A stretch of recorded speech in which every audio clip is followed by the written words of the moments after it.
Moi boa noitiña, programa 22. Parece que foi onte cando comenzamos. Martes 18 de marzo. Mañá, día das pepas, das pepiñas, dos oxés, día do pai. Un día para moitos de nós, parabéns. Imos comenzar con este programa un pouco desenrolando os contidos. Faremos laretadas de Primeira Federación e de ACB moito que falar de ambos derbis.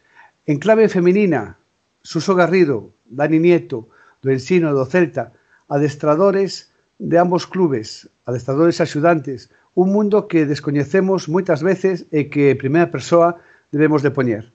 Alba Sánchez, a euroxugadora do Baxi Ferrol. Teremos en formación o CD Galogrín e arbitraxes de dentro con Dani Llán e o noso invitado, o árbitro Jaime Álvarez. E, como non, a entrevista da semana con Lino López. E anteriormente a todo isto, comenzamos o programa con Paco Trigo e análise da xornada. Moi boas, Paco, como estás? Hola, boas noites. Pois vamos a falar entonces desta xornada tan especial polos dous derbis. Empezamos precisamente polo Leima-Río Breogán, que se xogou o sábado, o domingo pola mañá, con un ambiente espectacular. Foi o primeiro que hai que destacar, o colorido, o hermanamiento das dúas aficións, é un partido pois, de moita calidad, polo menos ofensivamente, non? Nese derbi vimos dous partidos, realmente, porque o Breogán tuvo un inicio extraordinario, parecía unha continuación do partido da xornada anterior contra Andorra. Boa defensa, un ataque fluido, un 50% en tiros de 3 nesta primeira parte, un 73% en tiros de 2. E logo veo na segunda parte pois un baixón defensivo, no terceiro cuarto, pois prácticamente unha apatía, encaixaron 36 puntos os lucenses.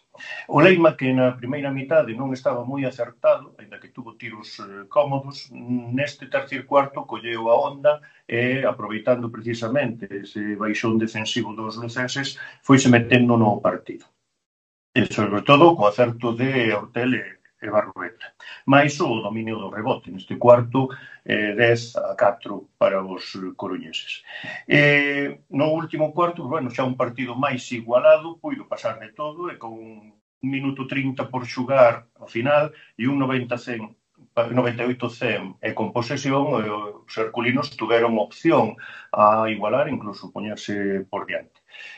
Fallaron tiros cómodos e aí sí que o Breogán non perdonou, un 0-6 neste tramo levou a victoria para destacar polo Leima, actuación de Topkins, 20 puntos, 25 de valoración, e Hortel, 26 puntos e 26 de valoración, e en algúns momentos foi o que sostivo ofensivamente o equipo coruñés, e a Barrueta con 20 puntos que, bueno, ainda que empezou mal, cando colleu o tono, pois foi un martillo.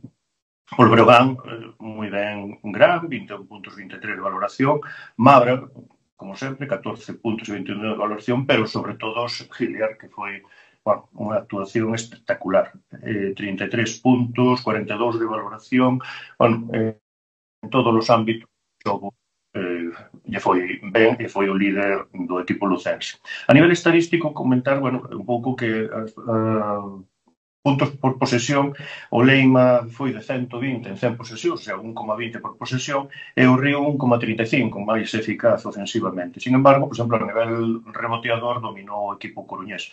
A nivel de rebote ofensivo, capturaron un 73% dos rebotes disponibles e a nivel ofensivo un 35%, mentras que no Río Breogán foron un 65% e un 27%. Bueno, un derbi para lembrar e a ver se a partir de aquí o Breogán planteará opcións de mirar máis arriba nos dous partidos seguintes e o Leima seguir peleando por evitar as plazas de descenso, ainda queda moito e hai que seguir mantendo a esperanza. No resto dos partidos da xornada, empezando polos do sábado, o Can Murcia perdeu con Girona 64-76, partido con moi malas porcentaxes de tiro por ambos equipos, un porcentaxes de 14 para os locais e de 23 en tiros de 3, e o Girona mantivo a ventaxe grazas ao tiro de 2, o dominio do xogo interior. De feito, o xogador máis destacado dos catalás foi Heaven con 16 puntos e 25 de valoración. No último cuarto, por poñer un exemplo, con todo por decidir, o Can Murcia fixo un 0% en tiro de 3, 0 de 8 nos momentos decisivos do partido. Esta victoria, o Girona venlle ideal para ir afastándose dos postos de descenso.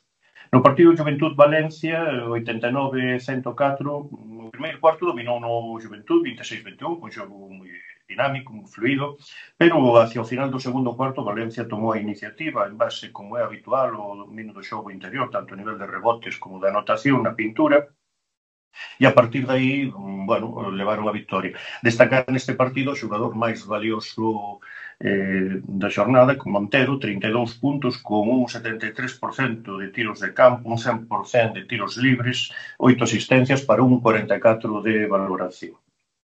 No caso de Mon Unicaja, victoria dos locais, 84-69, se acaso sorprendente, non tanto a victoria como a autoridade co que se plasmou ese resultado. Mal partido do Unicaja, pobres porcentaxes, un 21% en tiro de 3, un 56% en tiros libres, non é habitual isto no equipo malagueño. Somente Taylor, con 21 puntos e 19 de valoración, estivo ao nivel que se lle supón. Non?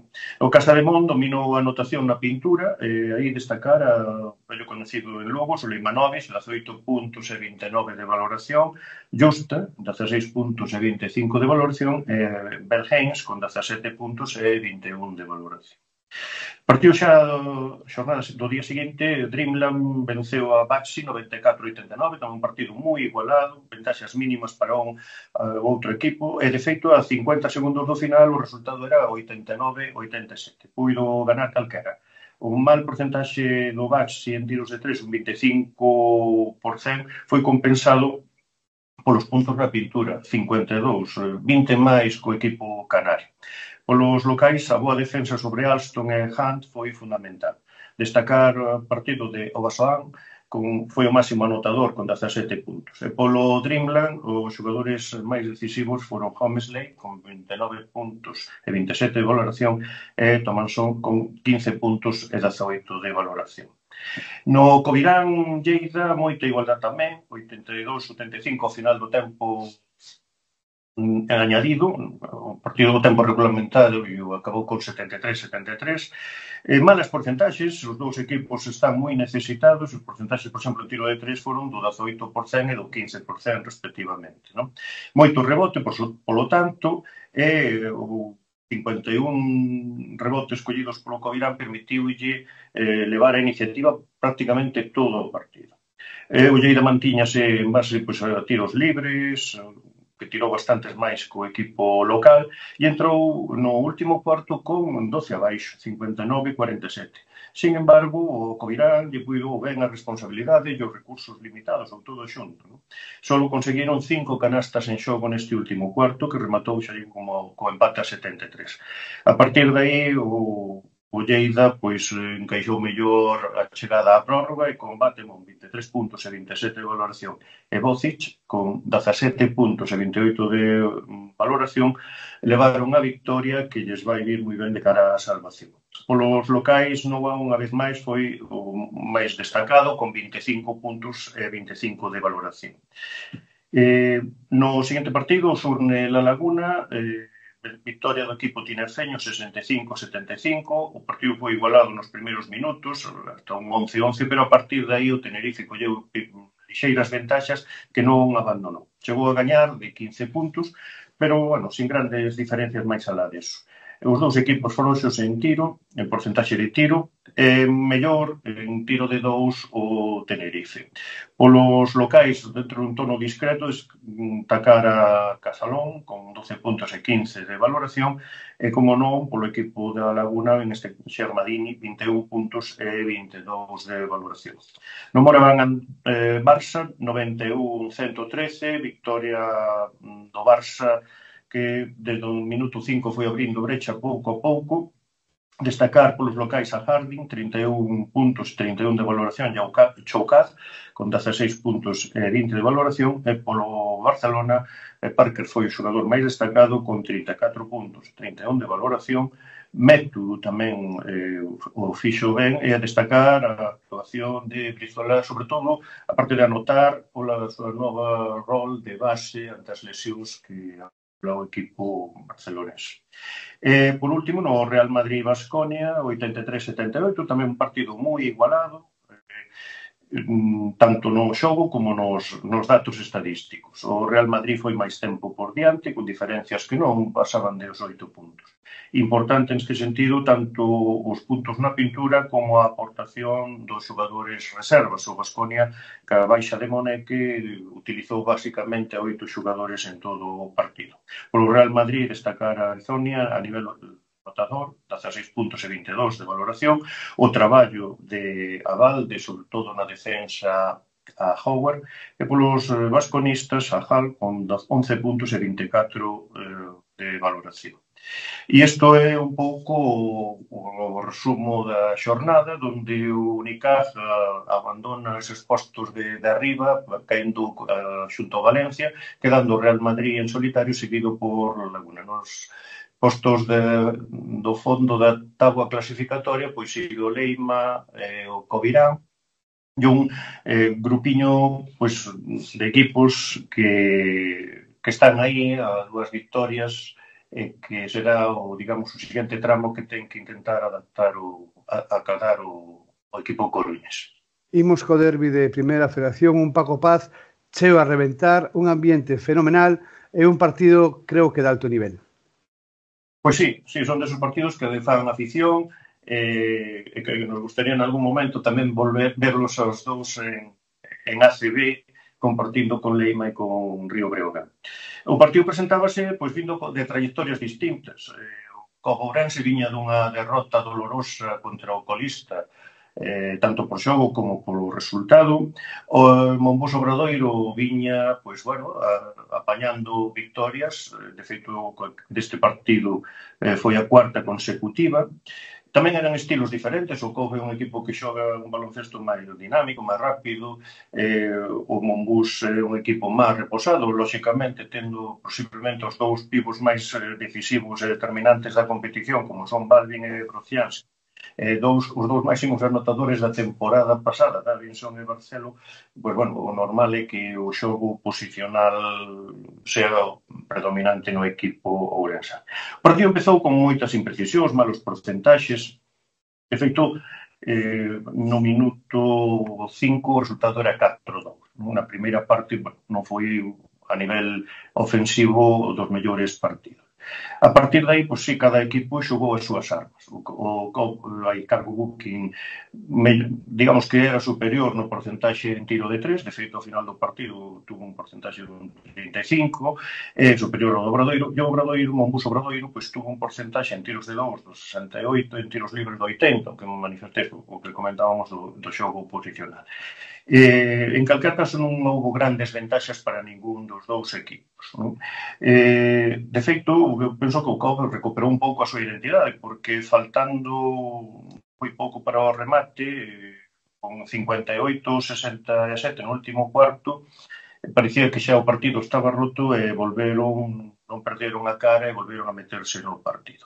Nas posicións finais, Barceló foi decisivo, porque desde o posto de un xenerando provocou pois, asistencia a Balvin ou un triple de Davison que veu derivado dun desequilibrio del, que foi decisivo e incluso puido anotar. Creo que nese minuto final este xogador foi determinante. A nivel estadístico, por Mombús destacar precisamente a Barcelo, 21 puntos, 30 de valoración, a Brociansky, 16 puntos e 20 de valoración, e a Mikovic, 18 puntos e 20 de valoración. Polo equipo ourensán, que contaba ademais con algunhas baixas que limitaron máis, como Lisboa e un Gil Mermado, que apenas xogou, pois destacar a Moody, 20 puntos e 15 de valoración, Brito, 14 puntos e 17 de valoración, e Crique, o canadiense, 11 puntos e 15 de valoración. O Mombús sigue subindo na tabla clasificatoria, e o Aicargo Buquín está aí no posto 9, digamos que dá marxe para entrar nos plegos.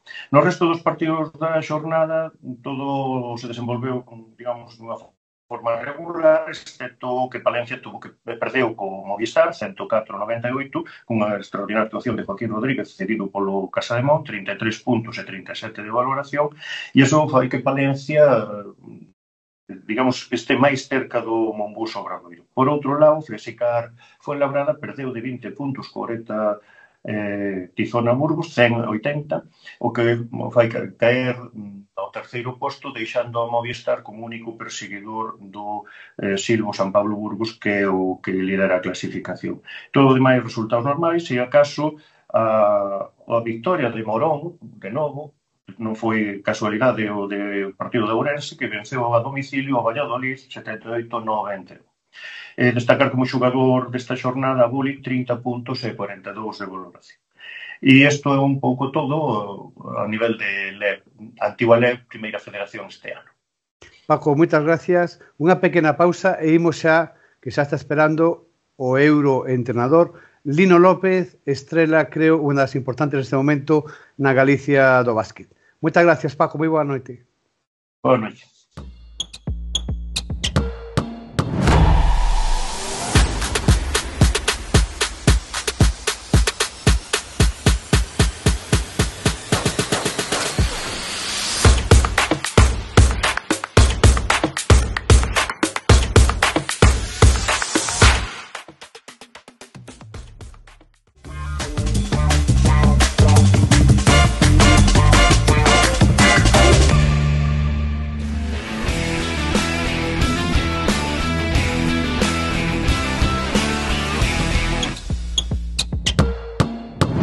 Pois comenzamos a noso bloque importante, a entrevista semanal, un deles. Conosco, que decir, xa estivo varias veces no programa, sempre con temas positivos, Lino López. Temos unha trayectoria tremenda que queremos que empecemos xa a desglosala. Para iso xa está Ovidio González. Moi boas, Ovidio, moi boas, Robert, e moi boas, Sejo del Pon. Hola, moi boas. Hola.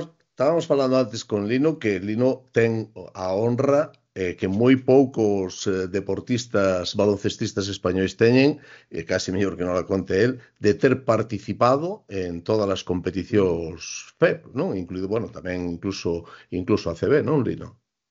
Sí, la verdad que sí. Hace unos años me hicieron una entrevista de la federación. Yo no conocía muy bien el dato, pero sí, haber pasado por todas las categorías como jugador y ahora en el baloncesto femenino como entrenador, pues la verdad que es un orgullo, ¿no? Me siento muy feliz de pasar por todas las categorías, de lo que he vivido como jugador. Y bueno, también se dio la casualidad que el año que jugamos en Coruña, pues bueno, salió la LEB Bronce como la tercera división, porque había muchos equipos interesados en ascender. Duró 2 años y conseguimos ascender a la LEB Plata en Básquet Coruña. Y entonces, pues bueno, no hay muchos jugadores tampoco que hayan disputado esa competición, pero sí, muy contento. Y de haber debutado sobre todo en el OAR de Ferrol con 17 años en ACB, ¿no? E con que compañeiros, non, Lino? Con que compañeiros no equipo? Sí, ese fue uno de los momentos más felices de mi vida, ¿no? Con jugadores como Manuelito Ayer, Ricardo Albrey, Anicela Bodrama, bueno, Fernando Romay, bueno, para mí eran ídolos. Yo tenía las fotos firmadas en mi carpeta y poder compartir con ellos y debutar, pues fue moi emocionante, claro. Unha pena que o recorrido fora tan breve. Evidentemente, hoxe, se estamos aquí reunidos é pola xesta histórica que ven de facer o Baxi Ferrol que ti comandas en Europa, de meterse na final. Enseguida entendo que iremos para aí, pero a min tamén, non sei a vos, pero a min teño unha curiosidade tamén. En que momento tú da túa carreira saltou ese chip de decir, bueno, vou ser entrenador, o meu camiño é o de entrenar? Moito antes de deixar de xogar ou foi unha transición de cando deixache de xogar xurdiu así? Bueno, es cierto que yo cuando ya era jugador pues tenía mucha comunicación con mis entrenadores, ¿no? Hablaba mucho de los entrenamientos, siempre apuntaba a los ejercicios que me gustaban. En verano yo organizaba un campus para niños. Bueno, siempre que había cualquier visita a los colegios pues me gustaba ir. Siempre tenía esas inquietudes más allá del jugador, ¿no? Cuando acababan los partidos lo mismo, muchos jugadores desconectan y el chip ya acabó después del partido y yo seguía pensando en cómo habían defendido, cómo no, Entonces, bueno, siempre tenía esa espinita ahí clavada de por qué pasaban las cosas y hablaba mucho con mis entrenadores. Me saqué los títulos mientras era jugador, ya de joven, en categorías inferiores. pero no tenía pensado decir, bueno, cuando acabe de jugar quiero entrenar, ¿no? Fue un poco casual. Sí que es cierto que me gustaba mucho entrenar a los niños, lo que digo, pues siempre hacía un campus con Ricardo Aldrey en Ferrol, con muchos niños, y surgió, ¿no? En Ferrol estaba Leopoldo, que había sido profesor mío, era el presidente, y me reuní con él por otros temas, y me dijo qué iba a hacer el año siguiente. Y dije, mira, no voy a seguir jugando. Fue mi último año en Básquet Coruña y no iba a seguir jugando, y me pidió si le ayudaba un poco en el club, con la cantera, con el equipo filial que estaba en Autonómica, y después surgió también ser ayudante del equipo de Liga Femenina 2, y a los 2 meses me pidió que fuese el primer entrenador. O sea, dice que le gustó cómo entrenaba, el equipo no iba bien, y en 2 meses de pensar que iba a echar una mano al club, porque yo estaba en Ferrol y tenía mis cosas, pues acabé siendo el primer entrenador de Liga Femenina 2, ¿no? Y desde ahí, pues imagínate, ya yo creo que 15 años o por ahí. Tremendo. Dentro da trayectoria do equipo, falar que é a terceira vez que pasa na Eurocopa Women. Primeiro Islas Canarias, logo Valencia Basket na 2021, pero o terceiro equipo é galeguiño que chega a unha final, o Baxi Ferrol. É así, non? É un mérito tremendo. 26 de marzo na Malata e logo 2 de abril na casa do Villeneuve francés, non?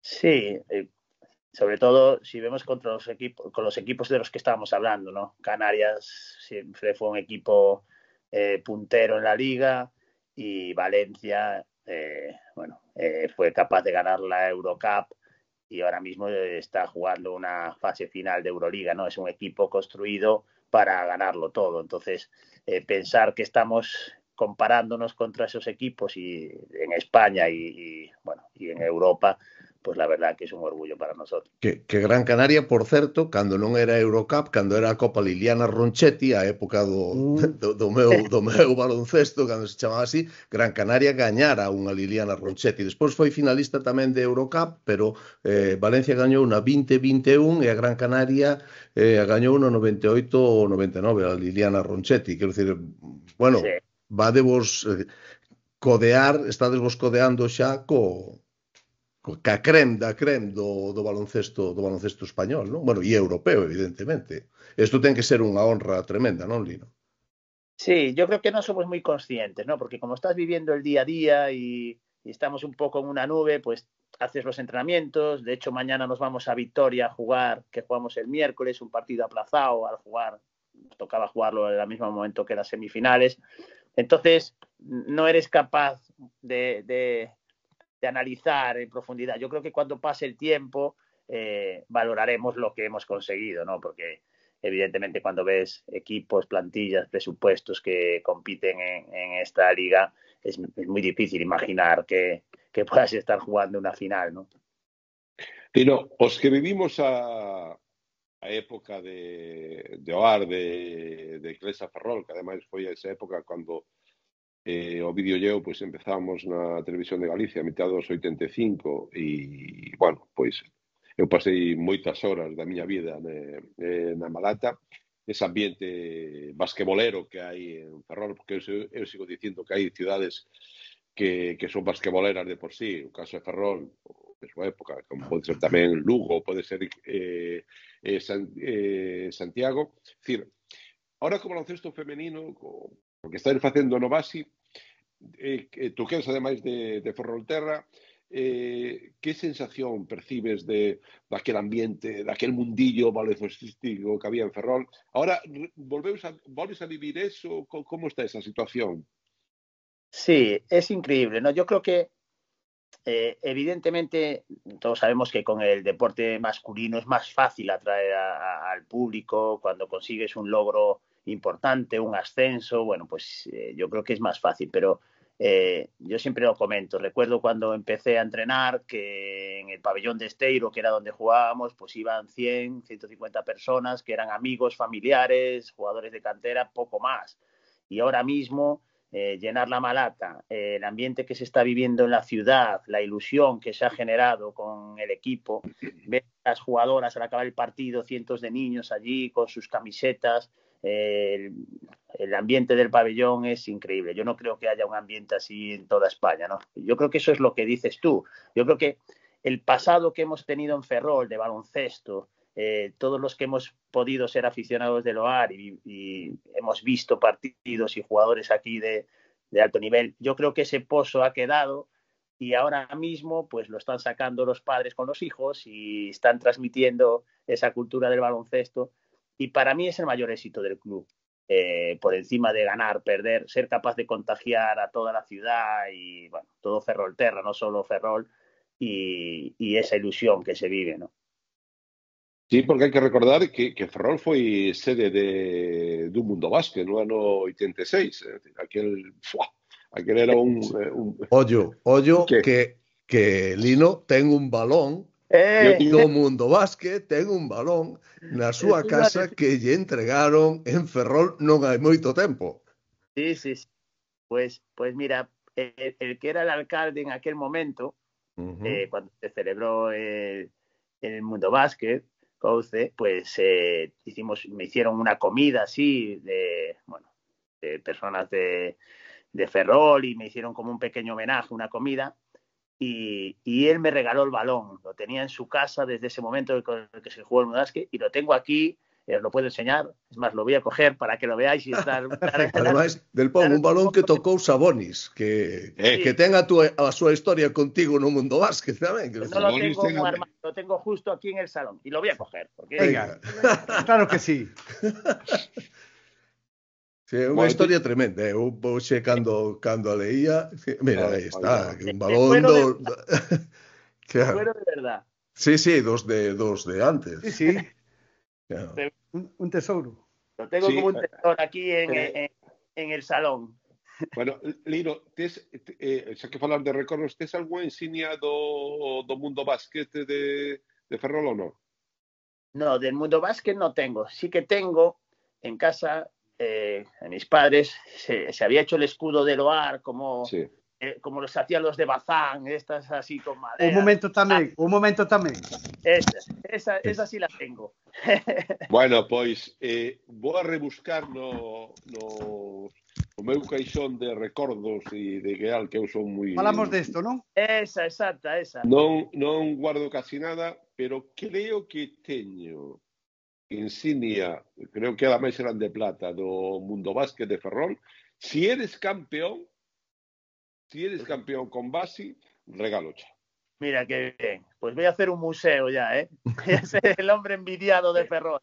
Esa é a promesa que creo que teño que buscar onde astío, pero creo que Astello. Queda grabado. Haría mucha ilusión. Pois te fai ilusión, eu a busco e se quedas campeón, te paso esa insignia do... Bueno, eu creo que Lino merece que ya regales igual pola trayectoria que leva o clube tamén. Bueno, sei que del Poncha iba a regalar igual, non nos estou metendo en ningún compromiso. De todas formas, Lino, eu yo creo que tenéis que venir al partido para ver el ambiente todos, porque merece la pena. O sea, sé que el viaje y todo y el día es por semana, pero yo creo que... Feito, xa está. Que día é? O miércoles 26. O partido, sí. Miércoles 26 ás 8. Sí. Ali estarei. Temos que conseguir primeiro entrada ao vídeo, que estos están... malos será. Se gestiona rápido. Mano, que hai cosas sabes. De todas formas, Lino, indo o trascendente, o de ahora, o que hai, quero dicir, o tema da final, quero dicir, tú, cando empezou todo este percorrido aló polo mes de setembro e cando viche que tiñas que facer unha ronda preliminar contra un equipo italiano, Battipaglia, creo. Bueno, vos como afrontastedes isto? Como decir, bueno, vamos aí, isto está moi ben, vamos a xogar Europa, facemos un partido en Ferrol, fito histórico e se acabou, ou levabades outras sensacións? Nosotros cuando el club consiguió los apoyos para jugar en Europa, hace unos años, lo habíamos conseguido 2 veces la plaza y no fue posible por temas económicos. Y esta vez, pues sí lo consiguieron, trabajaron mucho para ello. No sabíamos que íbamos a jugar previa o no, porque eso se decide pues cuando los equipos están inscritos, dependiendo del número. Cuando nos dijeron que teníamos que jugar la previa, nos quedamos un poquito asustados y chafados, porque contábamos con ya ir a la fase de grupos, disfrutar de por lo menos esos partidos y vivir un ambiente de Eurocup en Ferrol, ¿no? Entonces, nos toca un equipo italiano, que es lo que comentaba antes, que de primeras pues iba a ser complicado. Entonces, lo que dijimos es afrontar cada partido como cada posesión importante, porque era diferencia de puntos, ¿no? Que cada posesión nos importase. Era un equipo nuevo, con 8 jugadoras nuevas, poca pretemporada, por temas económicos, pues no podías hacer más semanas previas de pretemporada, entonces siempre vas con esa incertidumbre de si serás capaz de dar el nivel, ¿no? Con un equipo nuevo donde solo 3 jugadoras continuaban del año pasado. Pero sí que es cierto que hicimos ahí un partido impecable, ganamos de más de 30 puntos y la eliminatoria pues quedó sentenciada, ¿no? Y entonces eso yo creo también nos dio esa fuerza de decir, bueno, somos capaces de en poco tiempo el equipo estar conjuntado como para competir y ya tranquilos por jugar una fase ya de grupos, ¿no? A mí dasme, Lino, por unha parte satisfacción e por outra envexa. Non deixo de esquecer o ano que o Xuncas, con plaza para Europa, non pudo ir por temas económicos. A verdad. Sí, nosotros lo vivimos 2 años, ¿no? Y yo lo entendía, ¿eh? Yo como ferrolano, lo primero es la estabilidad del club, evidentemente. Si eso te va a condicionar y va a hacer que después no puedas competir en la liga y que no puedas y que acarree una deuda, pues eso no tiene sentido, ¿no? Entonces, los anteriores años, pues pasó eso y yo, evidentemente, lo apoyaba. Lo primero es tener la estabilidad del club. Este año se consiguió y evidentemente no solo se consiguió, sino que se fue pasando fase a fase y lo que hablábamos antes, ¿no? Eso también para el club, por un lado, evidentemente es un éxito deportivo, pero acarrea unos gastos extras que no contaban, ¿no? Robert. Pero, de todas formas, eu só unha última Sí. e xa deixa, Robert, fostedes como estás dicindo, daquela maneira, pero joder, para as fases que vos marcastedes, porque fixestedes unha fase de grupos con Galatasaray, cun equipo de Brno de Chequia, que é unha cuna do básquet europeo femenino tamén, moi sobranceira de Europa, e contra un equipo de Azores, e pasades segundos logo de perder tan só un partido, e que foi o primeiro partido da liguilla, como aquelo de que, bueno, a ver que es esto, e te ganan, e despois o levades todo por diante. E as eliminatorias posteriores, todas no máis menos das eliminatorias, son brutais. Eu teño aquí contra o equipo belga, no playoff que xogaste dese intermedio, un partido de máis 47, máis complicado contra as húngaras, pero despois o Dinamo de Sassari un máis 38 e un máis 20 as francesas. Isto é unha trayectoria realmente brutal, non, Lino? Sí, además, sabiendo a quiénes han eliminado, ¿no? Porque muchas veces, Claro. vale, Sassari, es que hicimos lo que hablas, ¿no? Pues más 38 en la global, pero que acababan de eliminar a Murcia, a Jairis Murcia, que es uno de los equipos que ahora de la Liga Española, a IDK, bueno, el último que es Lyon acababa de eliminar con un parcial de más 15 a Girona, ganándoles allí de 21 puntos, o sea, son equipos que demostraron, incluso contra equipos españoles, el nivel que tienen, ¿no? Entonces, hay que darle el valor que tiene, evidentemente, porque para nosotros como debutantes y contra estos equipos, pues las eliminatorias, la verdad que fueron increíbles, ¿no? Incluso la que hablas de contra Hungría, en el último cuarto íbamos perdiendo de 20, estábamos prácticamente perdidos y fuimos capaces de darle la vuelta. Y eso habla mucho de la competitividad de las jugadoras. Sí, eso é o que te iba a preguntar. Ese cuarto seguramente seña o máis emotivo de toda a vosa participación en Europa, non? Quer dizer, eso de estar grabado a lume na túa memoria, non? Sí, sin lugar a dudas, porque teníamos una ventaja muy escasa aquí de más 5 y empezar el último cuarto perdiendo de 20, ellas pues siendo superiores en todos los sentidos, ser capaces de dar la vuelta en su pista con el pabellón lleno, un ambiente increíble, pues evidentemente tiene mucho mérito, ¿no? Robert. No, es un placer escoitaros. Estoy aquí en primera fila. Si me permites, yo te voy a hablar en castellano porque estás hablando en castellano, por educación. Yo hablaría, cuesta un poquito, ¿eh? No, no te preocupes, pero yo lo hago así siempre, en el idioma que me hablan, yo hablo. Eh, yo he visto que a lo mejor es el desparpajo, ¿verdad? Vuestra mayor arma es el desparpajo. Lo vemos desde el principio, contra equipos superiores físicamente. Este equipo francés os va a ofrecer una exigencia física terrible. Entonces me voy a centrar en si, aunque no lo sabes, si os va a afectar la presión de jugar una final o por el hecho de que sea en el mismo formato de ida y vuelta que una semifinal y que unos cuartos de final, si entiendes que no os va a afectar en demasía. Bueno, a mí lo que me da miedo es todo lo que se está generando del entorno, ¿no? Porque evidentemente la repercusión que tiene, lo que hablamos, medios de comunicación, el ambiente en la ciudad, que eso te pueda afectar, ¿no? Pero yo creo que las jugadoras han demostrado desde el inicio de las eliminatorias el carácter que tiene, ¿no? Yo creo que lo que dices del desparpajo, yo creo que va unido a la competitividad de las jugadoras, ¿no? Yo creo que desde el principio la característica del equipo es que es muy competitivo. Da igual contra quién jueguen, da igual que vayas ganando de 20, el equipo sigue compitiendo hasta el final, da igual la jugadora, la importancia que tiene. Hay veces que una jugadora que juega poco, que no tenía mucha incidencia, de repente hace un partido como hizo esta semana Noah o como otra semana pues hizo Claire. No dependes de una jugadora.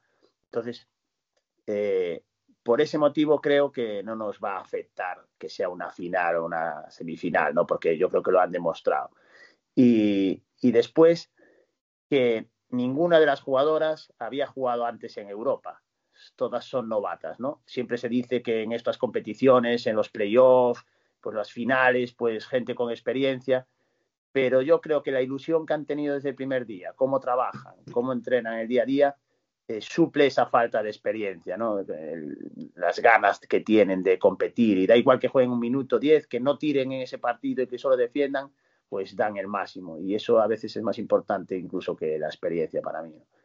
A lo Más mejor, centrado en ti, si me permitís, ya que eh, tú has sido jugador de élite, ¿no? Como hemos escuchado antes, y ahora eres entrenador de élite. ¿Es igual la presión ante un partido de este calibre? ¿O estos dos partidos de este calibre? ¿Como jugador o como entrenador? ¿Cómo lo Como, sientes? como jugador, por desgracia, nunca jugué un partido de este nivel, ¿no? Era de élite medio, digamos, pero eh, sí que es cierto que como jugador muchas veces, todavía con mis compañeros, acaba el partido y desconectas. Llegas al partido y muchas veces tienes unas expectativas más individuales de a ver si juego bien, a ver si hago... Bueno, más que colectivas. Evidentemente el equipo es lo que prima, pero como entrenador tienes que estar pendiente de todo, de la que no juega, del entrenamiento, del post, del viaje, de todo. Entonces, bueno, evidentemente pues tienes más responsabilidad en todos los sentidos, en la toma de decisiones y eso te genera pues mucho más estrés, mucho más presión y tienes que intentar gestionarlo y que las jugadoras, bueno, estén lo mejor posible, ¿no? Para el partido. Entonces sí que es cierto que en eso hay mucha diferencia, ¿no? Las jugadoras van a estar nerviosas, sí, pero tienen que centrarse un poco en lo de siempre, ¿no? En el calentamiento, su trabajo, su rol en el equipo y como entrenador tienes que pensar en muchísimas más cosas. Tengo que sí, decirte, y ya me despido, que estos hablan No te despidas, hombre. de, de oídas. Yo soy, digamos, por parte de padre, todas las familias de Ferrolterra. Llevaba con orgullo camisetas que me dio Anicet, que me dio Mike Schlegel, que me dio... Las llevaba por Lugo. Eso sí que es ser del Oar Ferrol. En buena zona. Pues, Tierra pues en mira, nunca En se los pasó nada, ¿no, 80, que Robert? no es como tienes, ahora, ¿eh? Que en tienes los que 80 y comprar 90. tienes que comprar entonces nuestra camiseta de Eurocup, Sí, que es sí, sí. conmemorativa para el Oar, que es la blanca y verde de la La raya, blanca, sí, sí, sí. que es, bueno, se ha agotado, cada vez que piden se Claro, agota. es que yo ya le intenté comprar, pero es imposible. Cada vez hace más pedidos porque es tremendo y es muy bonito y Es muy emocionante. bueno. Para mí, como ferrolano, cuando salieron el primer día allí con esa camiseta que yo había visto, es como un orgullo, ¿no? Mira, Lino, volvendo un pouco ao tema das xogadoras que estabas falando de como son do comportamento, eu facendo un pouco un repaso ao roster que tes de xogadoras, dá-me a impresión de que tes un grupo de xogadoras que a cabeza moi ben amuebolada. Digo un pouco porque vexo a súa actividade fora do baloncesto e creo que xente, pois, alguén que fai matemáticas, alguén que fai farmacia, alguén que, bueno, que todo o mundo, que son xogadoras Medicina. medicina ocupadas mentalmente, non? A parte do baloncesto, eu creo que eso axuda a hora de formar grupo e de asumir responsabilidades. Bueno, en el club soy el director deportivo también, soy el que ficha a las jugadoras y me gusta tener mucha... sí, aquí los clubes ya pequeños, ¿sabes? Me gusta tener mucha información a la hora de fichar a las jugadoras, ¿no? Que sean entrenables, que sean buenas compañeras, que, bueno, tener no solo la información deportiva, sino ir más allá, ¿no? Y lo que dices es cierto. Por ejemplo, cuando volvimos de la semifinal, después de un viaje duro, de ganar, de pensar que estás en una final, hablaba con Ángela Matáis, la base, que empezó conmigo en Liga Challenge, lleva 3 años conmigo y ahora está en la selección absoluta. Me decía, uy, mañana tengo que madrugar porque tengo que ir a hacer las prácticas de farmacia. Está aquí haciendo las prácticas en la farmacia. Que una niña de 23 años venga de un viaje, de meterse una paliza, de ir a una final y que lo que esté pensando es que tiene que ir a hacer unas prácticas que son voluntarias, que no tiene por qué ir, que no es un trabajo, te habla de la cabeza, ¿no? Entonces también me decía lo que estabas diciendo tú, que ese momento le sirve también para desconectar un poco del baloncesto, del entorno que se vive ahora y le pasa a muchas jugadoras, ¿no? Que bueno, que evidentemente tienen que tener una cabeza privilegiada para poder estudiar matemáticas a la vez de entrenar todos los días, viajar, las palizas que nos hemos metido este año, ¿no? Falábamos ahora de como gestionan as xogadoras e que ben xestionan as xogadoras toda a situación que se está vivindo. E tú como xestionas a evolución do club nesta última etapa desde que volviste desascender na 22-23, unha temporada a pasada espectacular, non? O seguinte, para ser un equipo recén ascendido, se non me equivoco, clasificados para a Copa de Raíña e playoff, que vos botou fora a avenida despois de gañarlles vosotros na ida. Eso volvendo desde a Liga Challenge. E eso o primeiro ano. E o segundo, vades a Europa e vos chantades na final. Como xestiona isto Lino López na súa cabeza? Non dice en algún momento, mi madre la que estoy liando. Sí, mira, el año pasado con Manu Gainzos, que es una persona muy importante en el club, que, bueno, es delegado, lleva la estadística avanzada, hace de todo, bueno, es un crack. Pues lleva ya muchos años conmigo y hablábamos el año pasado, tenemos que disfrutar esto, porque esto no lo vamos a volver a vivir. ¿Sabes? Una Copa de la Reina, una un playoff contra Avenida, ganarles en casa, esto es como único. No se va a volver a repetir, es algo histórico. Pues parece como que todas las ruedas de prensa de hay que disfrutar, que vamos a jugar unos octavos de final, esto es histórico. Es histórico que es la primera vez que el club juega en Europa, pues después y cada semana parece que repetimos la misma frase y la misma, pero lo es, ¿no? O sea... Tú non levas detrás unha auriga que che vai dicindo eres humano, divino, solo es el César. Non levas, non? O sea, imos ca última, Ovidio, última, Sergio, imos ca última. Bueno, eu remato con así con esta además tú durmes ben estos días antes da final, que eres capaz ou estás vendo o partido, visualizando o partido que tú queres que se dé para o teu equipo. Bueno, visualizo mi partido, 1000 partidos del rival y no duermo muy bien, la verdad, porque la cabeza, en cuanto te despiertas, pues estás pensando, bueno, lo que dices tú, ¿no? El partido, los cambios, las jugadoras, no eres capaz de y la vez que mejor duermo es cuando ya hiciste todos los entrenamientos, todos los scoutings, todo el prepartido, de que te relajas y dices tú, ahora ya es el partido. Ya no, ya mi trabajo ya está hecho y ya solo queda entrar en la pista. Pues ahí sí que es cuando soy capaz de desconectar un poco y de decir, bueno, el trabajo está hecho, ahora ya solo queda disfrutar y jugar cada minuto. Sergio. No, estaba mirando que me estaban pasando aquí aquí unha relación de xogadores da selección española e vexo, Lino, que hai dous ferroláns, Diego Niebla e Pablo Mera, Sí. Estamos falando de baloncesto masculino, a ver si, ahora que estamos con femenino, pois eu creo que, estou mirando por aquí, que creo que van a ir a selección española ao campeonato.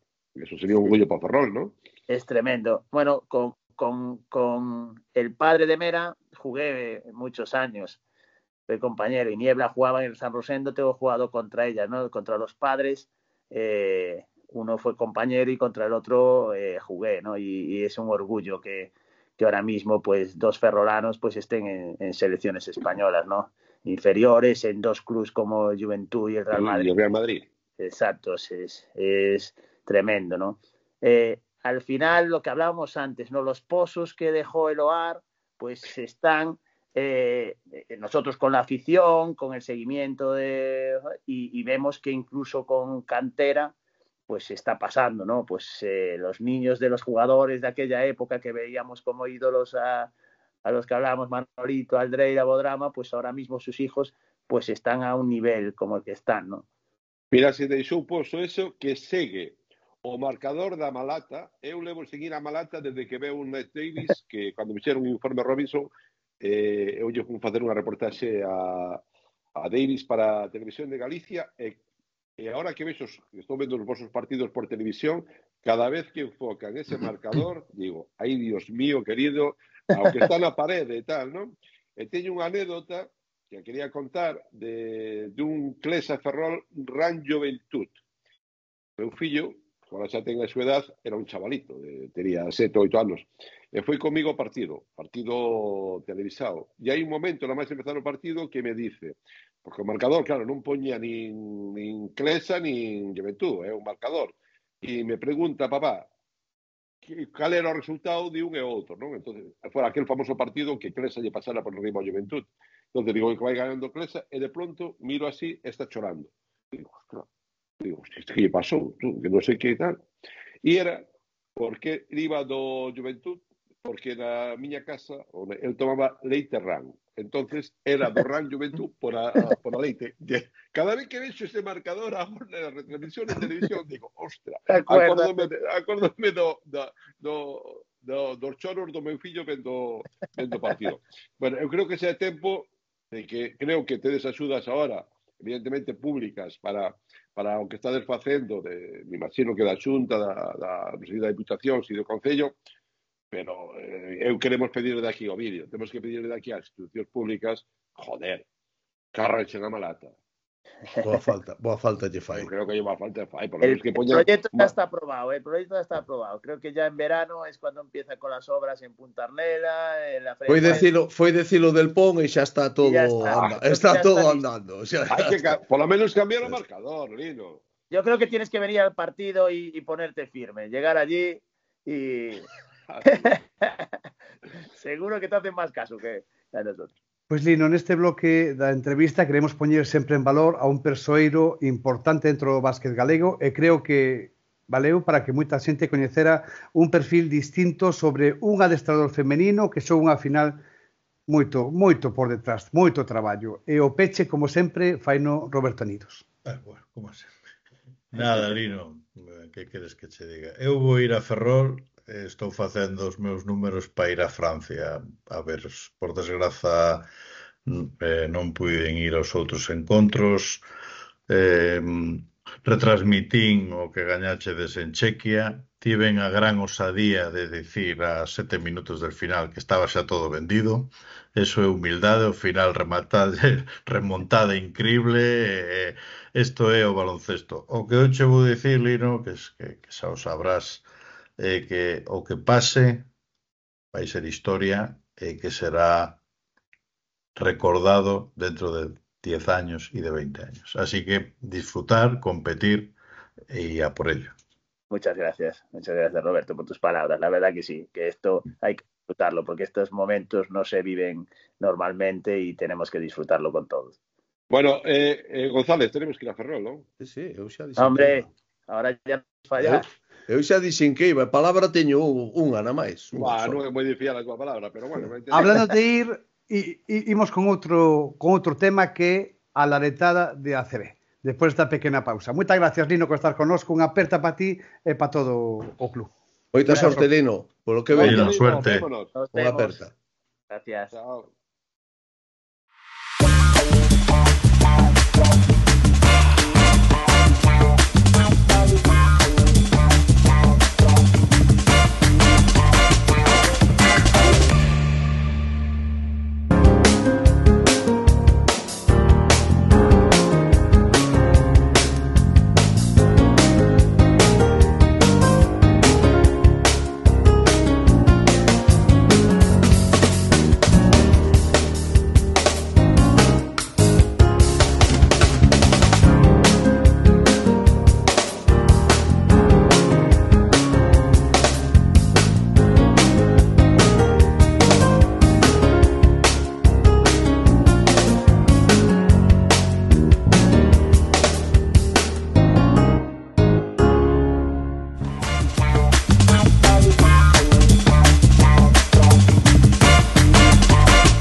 Que luxazo de entrevista. Que luxazo. E imos, Robert, non sei que tes na man. Algo tes por aí. Cada detada da CB algo tes por aí na man. Non sei o que. Temos un queixo que nos está a botar unha mao. É o queixo do básquet galego. San Simón da Costa. E por fin chegou, non? Chegou. Pois unha maravilla, mira. Está sin estrenar. Así que... Ule que recende, oí por aquí. Pois Está moi bon, eu xa teño catado. Eu xa o acabei. Xa o acabei. Del Pon é moi queixeiro. Del Pon é unha trilogía. Un que non empezou, outro que está nelo. Eu estou nelo tamén, Este está sin abrir, o grande está xa tiritando. Mentras degustamos un pouquiño do queixo, se vos parece, imos escoitar o himno galego tal e como sonou no Coliseo, San Simón da Costa. E xa comenzamos entón a laretada propia e imos falando... Un momento, poñemos o do Coliseo e Ourense estaba a Real Banda de Gaita na Diputación, tamén había himno galego. Esta parte corta. Vamos para lá. Esta parte non me interesa, tenemos que empezar. E imos comenzar xa a laretada escoitando a Epi falando do duro golpe, a situación difícil do equipo e tamén pon en primeira persoa a afición e o ambiente vivido no Coliseo. Pues es una situación difícil, porque lo es, o sea, tenemos que ser todos conscientes de que es una situación difícil. Una situación en la que, bueno, pues estamos últimos en la tabla y ahora, bueno, pues tenemos ahí, entonces, según el resultado de esa Granada, se alejan un poco los demás, pues bueno, nosotros tenemos que pelear, seguir creyendo. El club ha hecho muchos esfuerzos para estar aquí, hay muchas personas que han hecho muchos esfuerzos para llegar a esta competición y sabiendo desde el principio que era un objetivo, un reto difícil, muy exigente, en el que a veces, bueno, no solo vale con acertar en las decisiones, sino a veces también hay que tener un polín de suerte, pues no nos queda otra que seguir trabajando, creyendo. Creo que el trabajo de los chicos, ¿no? Nos ha dado para ganar, pero sí para defender el escudo pues con el mayor respeto, la mayor intensidad posible. Creo que todo el mundo que está trabajando en el club está vaciándose para intentar conseguir que este proyecto esté el año que viene en esta liga, aunque, bueno, como tú indicas, es difícil. Es un duro golpe, primero por la derrota en sí, después por lo que puede significar y aparte por el ambientazo que había hoy, ¿no?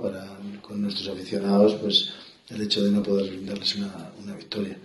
Sí, en los momentos duros este deporte es muy bonito, pero en los momentos duros pues hay que aguantarse las miserias, las frustraciones, los malos momentos y hay que seguir trabajando, que es la única línea que nos puede sacar de la situación en la que estamos. Se ha vivido un ambientazo y como he dicho al principio, creo que hoy era un partido en el que alguien podía tirar la toalla y nos han ayudado en todo momento, incluso cuando la diferencia del marcador era bastante elevada. Entonces, bueno, pues solo agradecer y hacer todo ese esfuerzo posible para seguir disfrutando de esto cada fin de semana en Coruña.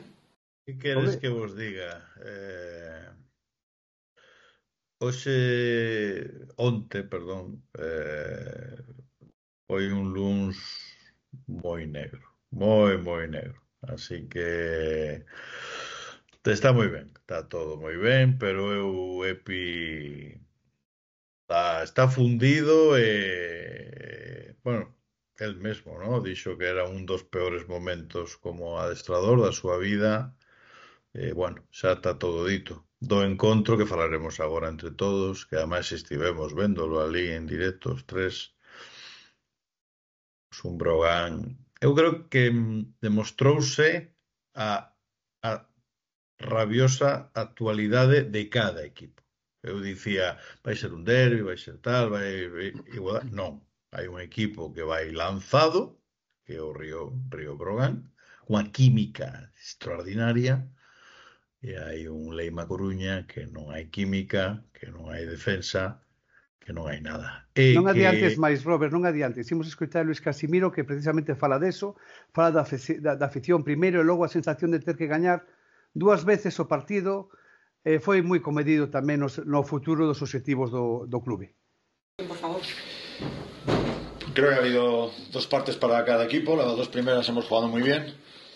El inicio del tercer cuarto yo creo que hemos anotado fácil y yo creo que demasiado hemos mirado jugar con el resultado, con el marcador, y estaba claro, como ya he dicho en la entrevista del descanso, que hoy en día 20 puntos o más no son distancias con el baloncesto actual y por tanto debíamos estar preparados para que Coruña reaccionase.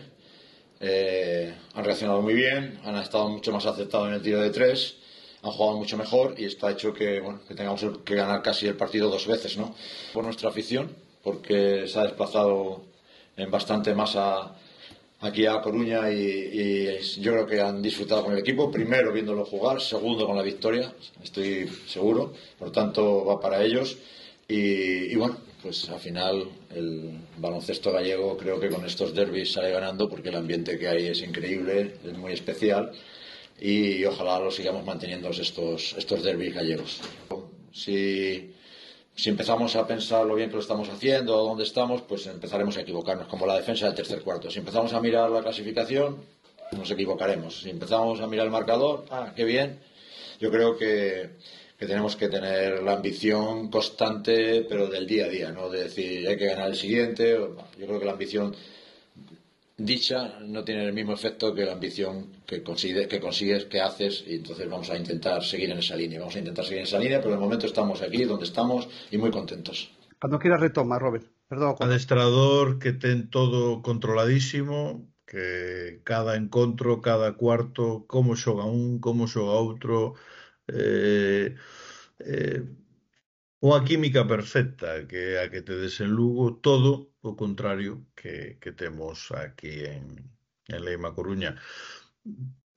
Dito isto, claro, que vai dicir Luís, que é unha persoa con tanta educación, ¿no? En realidade deixou meterse un pouco o Leima no encontro e tiveron que logo apretar un pouquiño, pero es que Leima non está para gañar agora mesmo a este Río Brogan. E antes de que entren os meus compañeiros que les teñen moitísima experiencia, incluso máis que a min, queríaslle preguntar se algunha vez víchedes un pabillón con tantas persoas quedar en completo silencio no segundo cuarto, que incluso os de Lugo quedaron en silencio tamén. Eu creo, todos quedamos en silencio.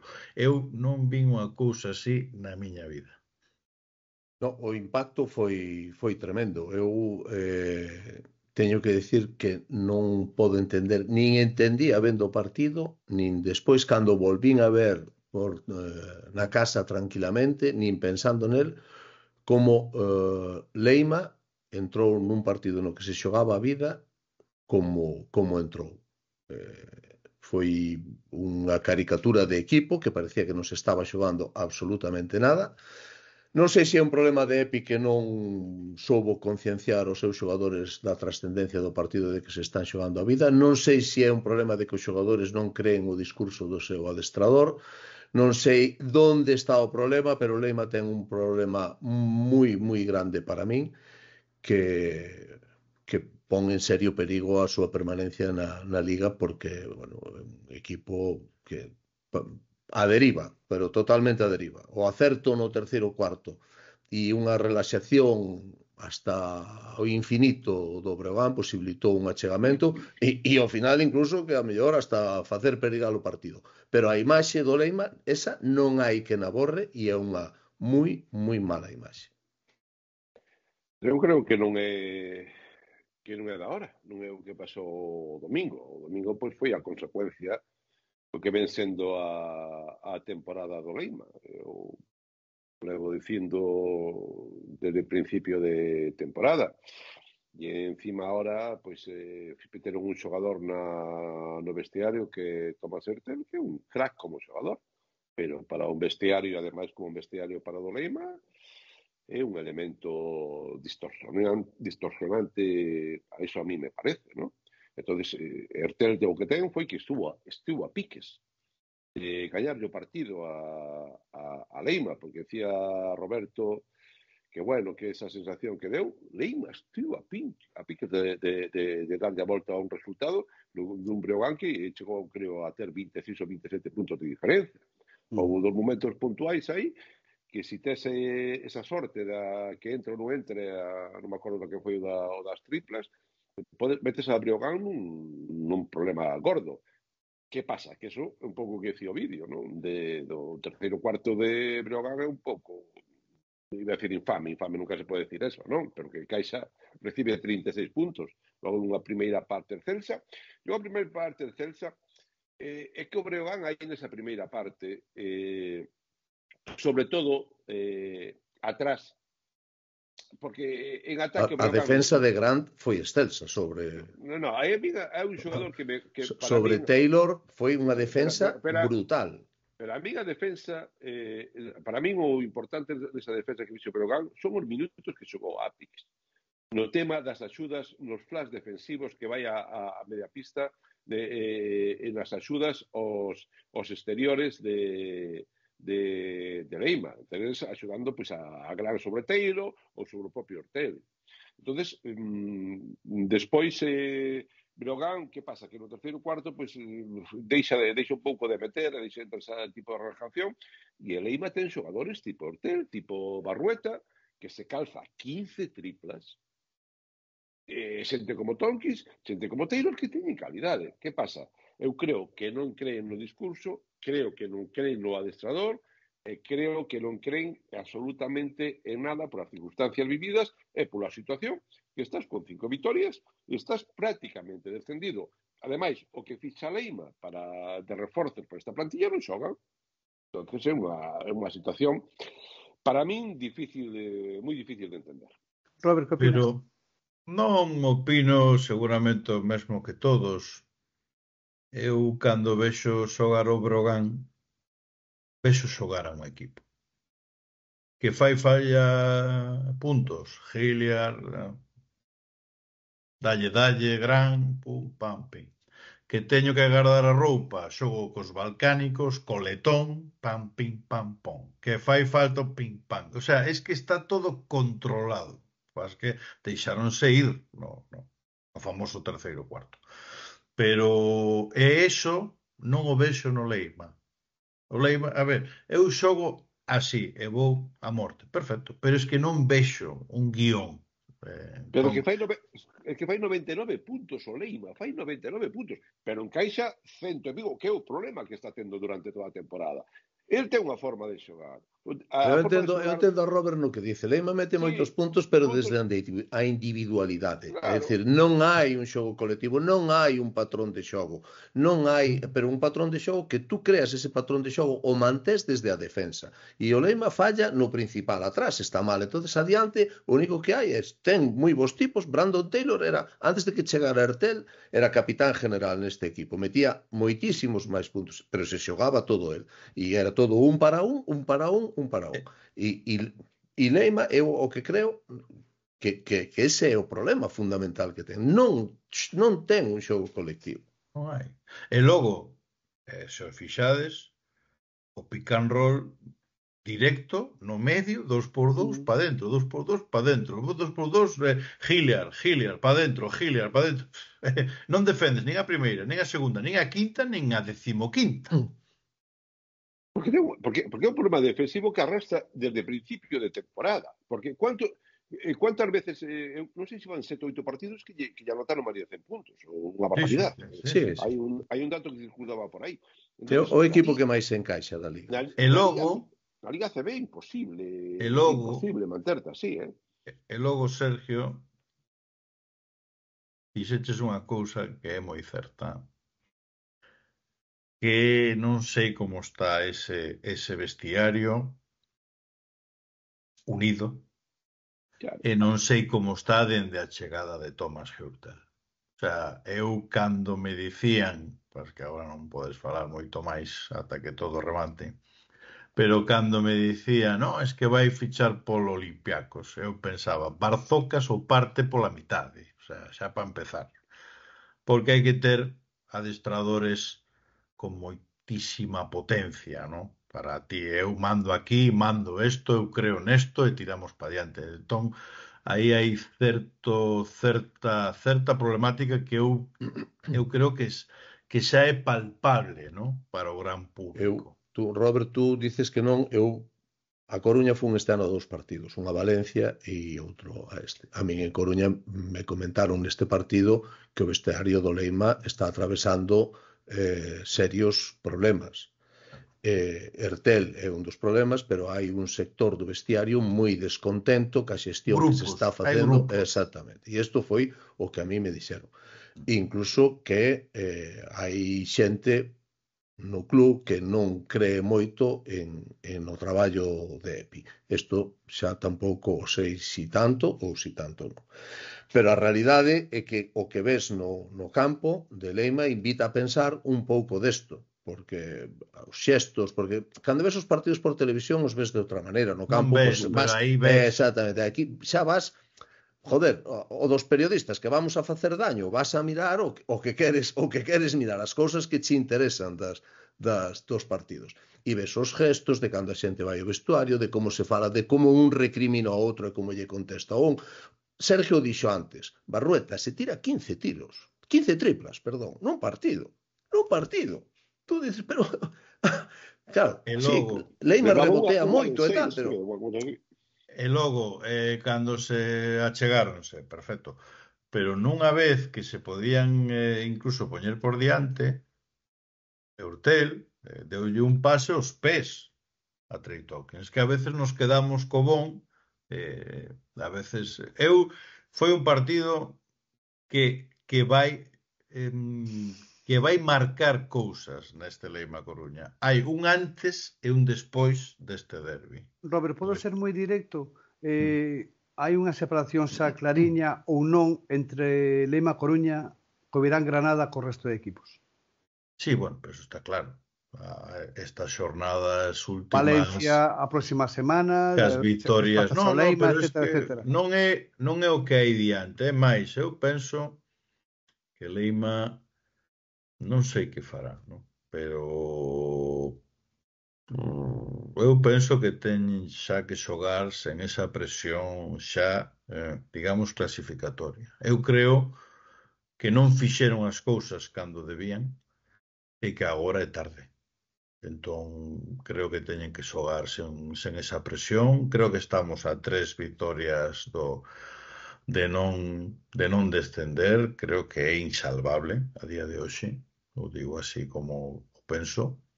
Non pola diferencia, que sí, pero polo xogo. Es que todos xogan. O Girona non está aí, nada, pim, pam, Moncho, pim, pam, pum, xa estamos. O Lleida, pim, pam, pum, veña. O Granada, que ese tamén pinta descenso. O sea, sempre queixándose dos árbitros, sempre queixándose, son os pupas da ACB. Todo, entón, es que a ACB é terrible. Faiche pagar o erro. E este Leima tivo moitos erros na tempada. Entón, faicho pagar. Punto. Que además é que os resultados tampouco lle están acompañando, porque os que tiñan que perder partidos perdibles, en teoría, os gañan. Gaña. Eu creo que, por exemplo, Granada-Lleida, tú dices, pues casi che convén que gañe Granada, o sea, Sí. que non se escape Está Lleida, claro. sabes? Que decir, Sí. porque tú a Granada, bueno, se te va a 2 partidos, pues se che vai a 2 partidos, pero claro, pero mellor eso, ter 2 equipos a 2 partidos que non un a un e o outro a 3, porque tú tens que pasar a 2. O sea, non lle acompaña absolutamente nada. E eu o sinto porque eu decía na previa do outro día que eu quería que ganara Breogán, pero eu decía, bueno, se gaña Leima, pues mellor, e o gallá esa victoria sirva para algo. Pero mira, tens que ser consciente, os xogadores teñen que ser conscientes do que se xogan aí e non poden salir a perpetrar, porque foi o que fixeron, perpetraron unha primeira parte que iso é totalmente injustificable, que o Breogán rozou a perfección. O Breogán rozou a perfección porque xogou contra ninguén defendeu os xogadores do Breogán, entón rozaron, despois hai que metelas, porque tamén hai que metelas, non? Pero rozaron esa perfección porque xogaron contra ninguén. Pero ti que es que este Leima Coruña pódese permitir a primeira parte que fixo. Claro, que digo, Robert, o sea, tú sabes que te está xogando a vida nese partido. Tú sabes que te está xogando a vida. Es decir, parecía que quen se estaba xogando a vida era o Breogán. Claro. Era quen parecía que se estaba xogando a vida. Mira que é un pabillón que berren, que griten, que fagan o que queiran, pero cando quedou completamente en silencio, eso foi increíble. Imos falar do Breogán un pouquiño. Por Lugo ven ahora Murcia, ven Baskonia, pero os que están tamén por arriba, Zaragoza ten que vir a Lugo, Gran Canaria ten que vir a Lugo, Juventud ten que vir a Lugo. Todos os que están por riba de Breogán teñen que vir a Lugo. Con isto non vamos a decir que Breogán este en condicións de gañar todos os partidos oro. Eu creo que está no mismo no que estaba, en disposición de competir todos os partidos. E o que sí tes razón no que dices é que este mes de marzo, xa o decíamos así estas pasadas semanas, vai marcar o futuro do Breogán. Si perdía co Leima, miraría hacia abaixo con tranquilidad, claro. E si gañaba a Leima, bueno, miraría hacia arriba. Hacia arriba que significa? Pues tratar de optar a posición 10, 11, para ver si interesa ou non ir a unha competición europea na vindeira temporada. Si, as visitas de Baskonia e de Murcia son chaves para eso. Además, Baskonia, bueno, ten máis potencial e tal, pero Murcia está sendo moi irregular e este mércores ten un partido no que se xoga a vida en Europa. Pero vídeo, es que non recordo, perdoa que che curte. Había unha aposta, non? Que si trabades en playoff o Camiño de Santiago. Sí, señor. Está grabado. Eso é Obi, está grabado. Sí, grabado está, pero eso... Robert, ti igual, Robert. Eu acompaño, porque nos camiños hai que ir con unha furgoneta para darlle os plátanos. Eu son o da furgoneta. De feito, mellor Toninakis o medita, que no seu momento iso que non podía, tiña outras cousas, pero mellor hasta o medita se chega o momento de dar. Nunca se sabe o que pode pasar. A ver, hola. Perdí, que me... No, marchache, eu dixen, despois xa non ten nada que decir, marchou. No, cambiei de aparello porque empezou a buscar red, decía aquí, bueno, pensei por si estaba ou non estaba. Quédanos 5 minutiños nada máis de la letada, que está cundindo, creo que como sempre, moito. Robert, ahora xa falando outra vez un pouco con seriedade, se plantexa algún cambio no banquillo do equipo, continuidade... Pues Aventúrate. Non sei. Non me aventuro porque eu vou poñer un bon sabor mentras tanto. Dallo queixo. Digoche que onte falei con varias varias persoas do clube, con varias persoas que teñen responsabilidade, están en shock. Agora mesmo están en shock. O sea, van a ver... Eu creo que se non se vai nestes días, que non se irá. Es que non sei o que fará o Leima. Non sei. Pero, a ver, Robert, vamos a falar en serio de baloncesto. Un club profesional como é o Leima Coruña, con a trayectoria que leva, con os resultados que está tendo, a clasificación que ten, como o Consello de Administración, porque me imagino que te refires a xente do Consello de Administración, pode estar en shock con relación ao adestrador. É dicir, un club que mete 9.000 e pico aficionados nunha cancha, como pode estar en shock con esta situación deportiva? Pois, tú podes no, entrar en shock si tes unha desgracia e pasa algo alrededor do equipo. Pero no aspecto deportivo, que dada esta situación, que o club que a xente este en shock, eu non entendo nada, vamos. Pero de nada, vamos. Con amigos como a ti non me fai falla enemigos. Vouche a contestar. No. Espera. Dígome no tema. No, o estado de shock, sí que o vin o estado de shock. Eu creo que o equipo quiso confiar ou quere confiar en Epi, que foi o adestrador que conseguiu ascender a este equipo.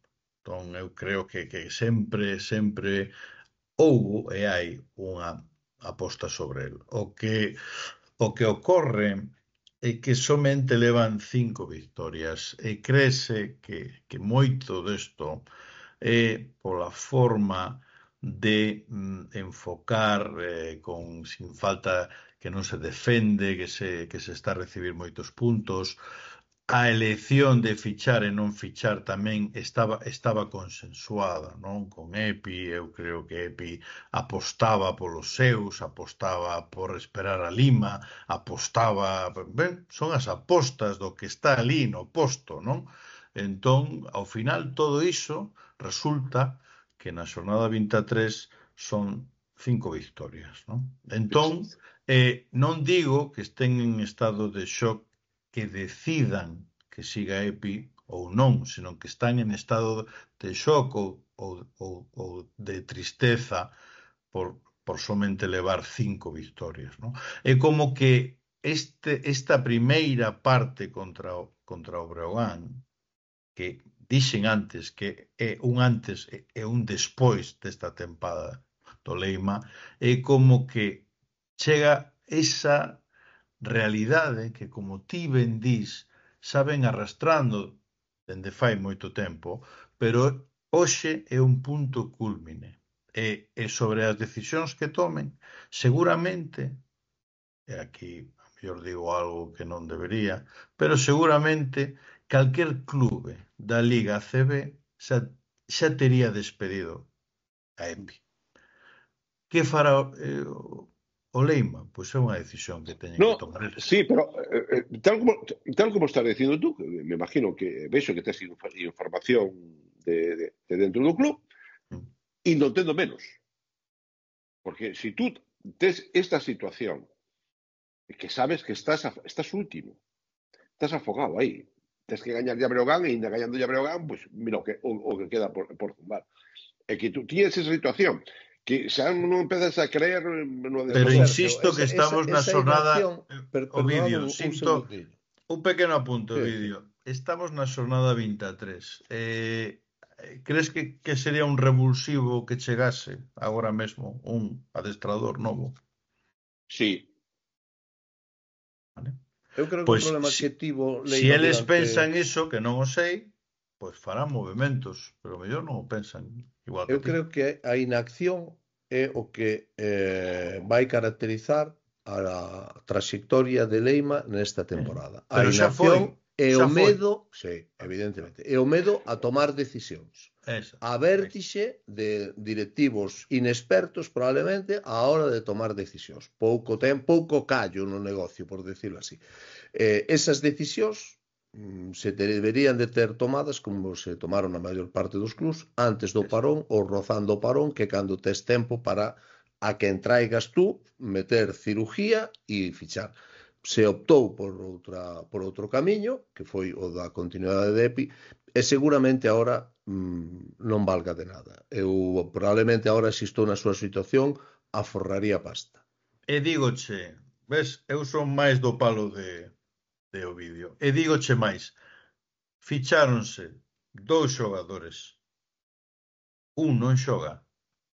E o outro xoga, empeza a entrar no último do primeiro cuarto e uns minutos do segundo, e o primeiro que ten que tirar é un triple frío a 7 metros porque remataba a posesión. Eu creo que é todo xestión. E penso que xa está. Es que isto é mirar para atrás, ata aquí.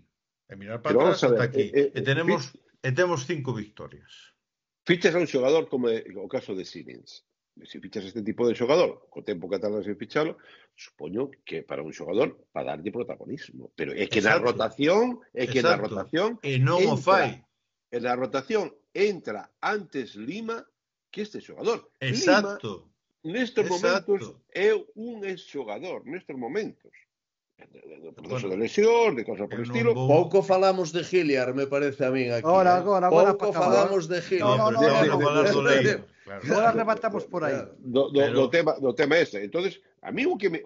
Porque ya estamos dando a volta a un tema que está claro. Rematamos falando... É un tema totalmente manido, pero que a mí é o que digo é a falta de tomar decisións e tal, e me parece que bueno, que non saben onde aterrizar unha competición que a inacción. Esa para despedir este tema e falar do Breo, por favor. que foi o gañador. Entendes que foi como un golpe de realidade? Por eso é o shock. O sea, joder, a primeira parte... O golpe de realidade é o que están vendo. Dan súa hora contra o Breogán, co a trayectoria que levan.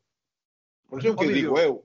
Oye, vamos a falar do Breogán, Robert, se non te importa. Pode ser moi clarividente, eles están dentro dese tema. Vale. Imos falar do Breogán, luns ao sol por Lugo, como día a película, e tamén pola Mariña, non o vídeo, 33 puntos, 6 triples, 7 asistencias e 42 de valoración. Puido pechar unha primeira parte totalmente incólume se non lle chega a mandar un balón no último segundo para que se tire un triple que non entrou. Foi o único erro que tuvo nos primeiros 20 minutos. Hilliard está espectacular. É o tipo que está ahora mismo comandante en plaza. Nun momento. Sí, además telo moi fácil. Pero, además, se vos dades de conta, si vedes o desenvolvemento de Hilliard e a aportación de Hilliard neste equipo, coincide coa lesión de Moore, que era quen catalizaba absolutamente a maior parte do xogo ofensivo do Breogán, e ele estaba sin molestar moito, que tampouco era un tipo que puxera malas caras ni nada polo estilo, pero desde que non está Moore, Hilliard está espectacular. O paso adiante non, é dicir, a asunción de responsabilidades que fai este home é tremenda. É un tipo además que está moi implicado, traballa moito en adestramentos e tal, é dicir, todo o mundo feliz con unha perdiz con el. O malo é que o ano que ven non vai quedar en Lugo, pero... Bueno, pues entonces falamos de Mabra, se che parece, falamos tamén de... Bueno, non vai quedar en Lugo. Hilliard ten un máis un, é dicir, con un corte moi barato por parte de clube de xogador, pero, bueno, as condicións económicas que hai nese máis un ou se renegocian moito ou estará complicado. Pero vídeo que decía antes Robert, non? Un pouco, podemos falar de Gran, 2 cuartos excelentes, de Mabra, de Arintovic, do que queiras. Ao final, o equipo, sí, por encima un pouco Hilliard, pero o equipo excelso, unha vez máis. Mentras durou que falades antes, non? Sí, o equipo rayou, eu insisto no mismo, nos primeiros 20 minutos xogou contra ninguén, quero dicir, entonces todos estuveron moi ben. Estuvo moi ben para min Gran na defensa de Brandon Taylor, estuvo moi ben na primeira metade, e despois, desde que se foi ao banco, pois foi outro xogador cando volveu sair, e a este Breogán lle sigue faltando o que lle faltaba ao principio de temporada, un 5 de categoría que sirva para que dé un salto cualitativo importante ao equipo para deixar de loitar por unhas cosas e empezar a pensar noutras. De todas formas, eu sigo crendo, ou son da opinión, de que Touré xa está para ter máis protagonismo dentro deste equipo e a min, a día de hoxe, dos 3-5 que ten Breogán, creo que está por riba Touré de calquera dos seus dous compañeiros e para min ten que ter máis presencia no equipo. Despois, os dous catros tuveron unha moi mala actuación, Nakic e Vila estuveron totalmente desafortunados, pero totalmente desafortunados, pero bueno, isto está ben, quer decir, se os outros cumplen, pois, no, perfecto, quer decir, pero ben, o Breogán, insisto, está nun momento de forma moi bon, ca temporada prácticamente salvada, e a partir de agora, pues, bueno, ver como van as cosas e empezar a encarar as posibles renovacións. Pois, se vos parece, imos rematar. Pois a mí de todos os pivos, contradicindo a vídeo, ademais, a mí o que me encanta é a Pikic. Sí, pero está 7 escalóns por debaixo de Touré, Apic, quero dicir, en xogo. 7 escalóns que non vereu. Sergio, a ver, ben sabes que eso é un dito. A min Apic me gusta moito, pero a nivel de rendimento, Touré, quero dicir, non ten nada que ver con Apic. Apic ten... O outro día fixe un bo partido, que outro día fixe un partido tremendo. Ahora, tú me dices que te vas a xogar a temporada con Apic de pivo titular por diante de Touré? No, pois eu é do que estou falando. Pero é que non é un pivo titular, nin Apic, nin Touré, se queres se queres alcanzar cotas, como tú dices, de dar un salto para hacia playoff, non é un 5, non son 5 para marcar diferencias, para min, o que digo, a mí, pero o que pasa que a min o chaval este lápiz que me gustou muito no primeiro, porque un tío ademais que é moi buen chaval, que en defensa é un tío que defende o pick and roll de unha forma excepcional, que sabe sellar dentro, que bueno, ten ese tirito aí que busca as súas opcións. A mí me parece un xogador moi interesante dentro do xogo de equipo que fai Breogán. Imos rematar, que non dá moito tempo. José, solo dous datos para decir. Touré, 10 minutos 52 segundos, 4 puntos, 6 rebotes, 2 tapóns. Apic, 12 minutos, 2 rebotes, 7 puntos. Sí, claro, pero a defensa... tú fijaste no baloncesto nos datos estadísticos. No. Tamén. Rematamos. Como vos gourmet, bueno. Se non fago a pregunta, non vamos de recibo. San Simón da Costa, Robert, ben, moi fan. Damos aí, Gilucho, unha aperta para todos vos. E a pregunta para rematar é a seguinte: con que acompañaríais este queixo? Solo con unhas anchoiñas, un bocata de membrillo, por exemplo, unhas noces, un bon viño, unha boa birra? Bon viño, sempre. Unha codela de pan e viño e andando. Solo pan e viño Mencía de Quiroga, e punto, e nada máis. Del pon é da miña escuela. Sinto moito. Non tedes nin idea. Queixo con uvas. A mellor. Ostras, perdón. Queixo. Sergio, non te vayas, que seguimos só na canaleta de Primeira Federación. Non te vayas, Sergio. Gracias, Robert. Gracias ao vídeo. Moi boa noite para todos. Bo día do Padre.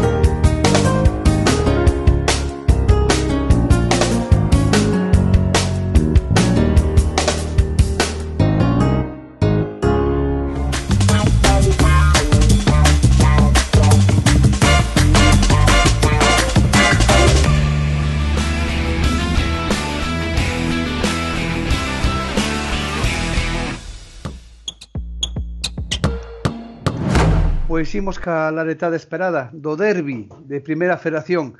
Se vos parece, Andrés, moi boas, Sergio, moi boas. Hola, moi boas. collemos un pouco de agilidade e comenzamos escoitando xa a Moncho López falando do que foi o derbi e a diferencia tamén nos tiros libres.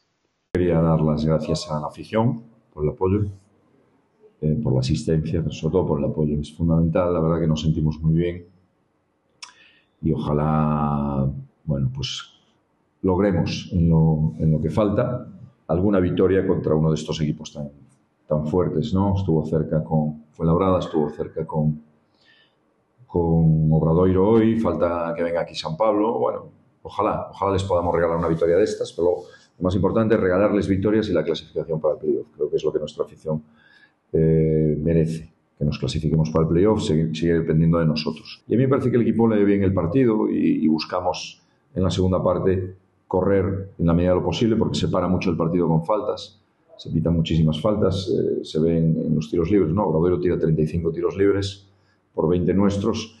Bueno, al margen de la diferencia en ese apartado, ¿no? Que es muy grande, está el hecho de que esos tiros libres también cortan el ritmo, llevan el partido a un ritmo que le interesa a quien no quiere correr, ¿no? Bueno, o de Moncho un pouquiño de sempre, agarrarse á afección, a esa diferencia nos tiros libres, pero penso que a diferencia entre os dous equipos foi máis grande que a que marcan as veces que vas á liña, non? Obradoiro demostrou que é un equipo absolutamente en forma, é un auténtico coloso na cancha, e da igual que o Cobo saque a súa mellor versión que non chega. É certo que tiña baixas, non? Como a de Lisboa, a de Romaro Gil, que xogou mermado, pero bueno, Romaro Gil leva semanas xa fora da dinámica, Sergio Rodríguez tampouco está ben, pero é certo que medirse a un equipo como Obradoiro hoxe por hoxe para equipos da zona de arriba.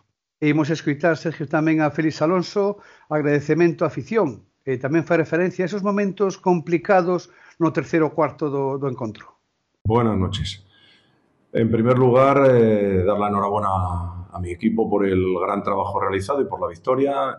Dar las gracias a la afición por el apoyo, por cómo se han desplazado hasta aquí, por cómo nos han alentado y nos han apoyado en todo momento.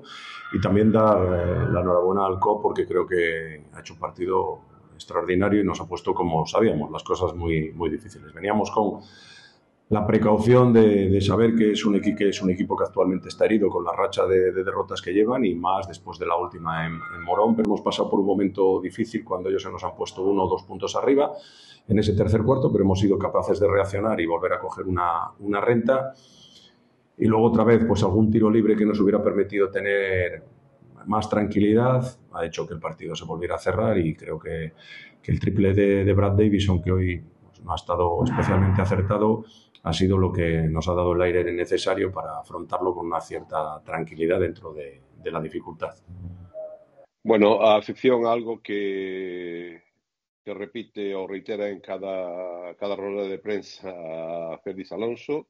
Ese outro día, ademais, cando xogaron, creo que foi en Oviedo, que se esqueceu de agradecer á afición que se desplazou a Oviedo, pois na rolda de prensa previa o partido, o primeiro que fixe foi pedir disculpas por non acordarse da acción. Bueno, un pouco de agradecer. Cando as cousas van ben, pois xa sabes que como sucede, como van os acontecementos que afinal, a verdade é que a afición do Obradoiro, pois, ya de COP de 10, algo que eu quero remarcar no día de hoxe.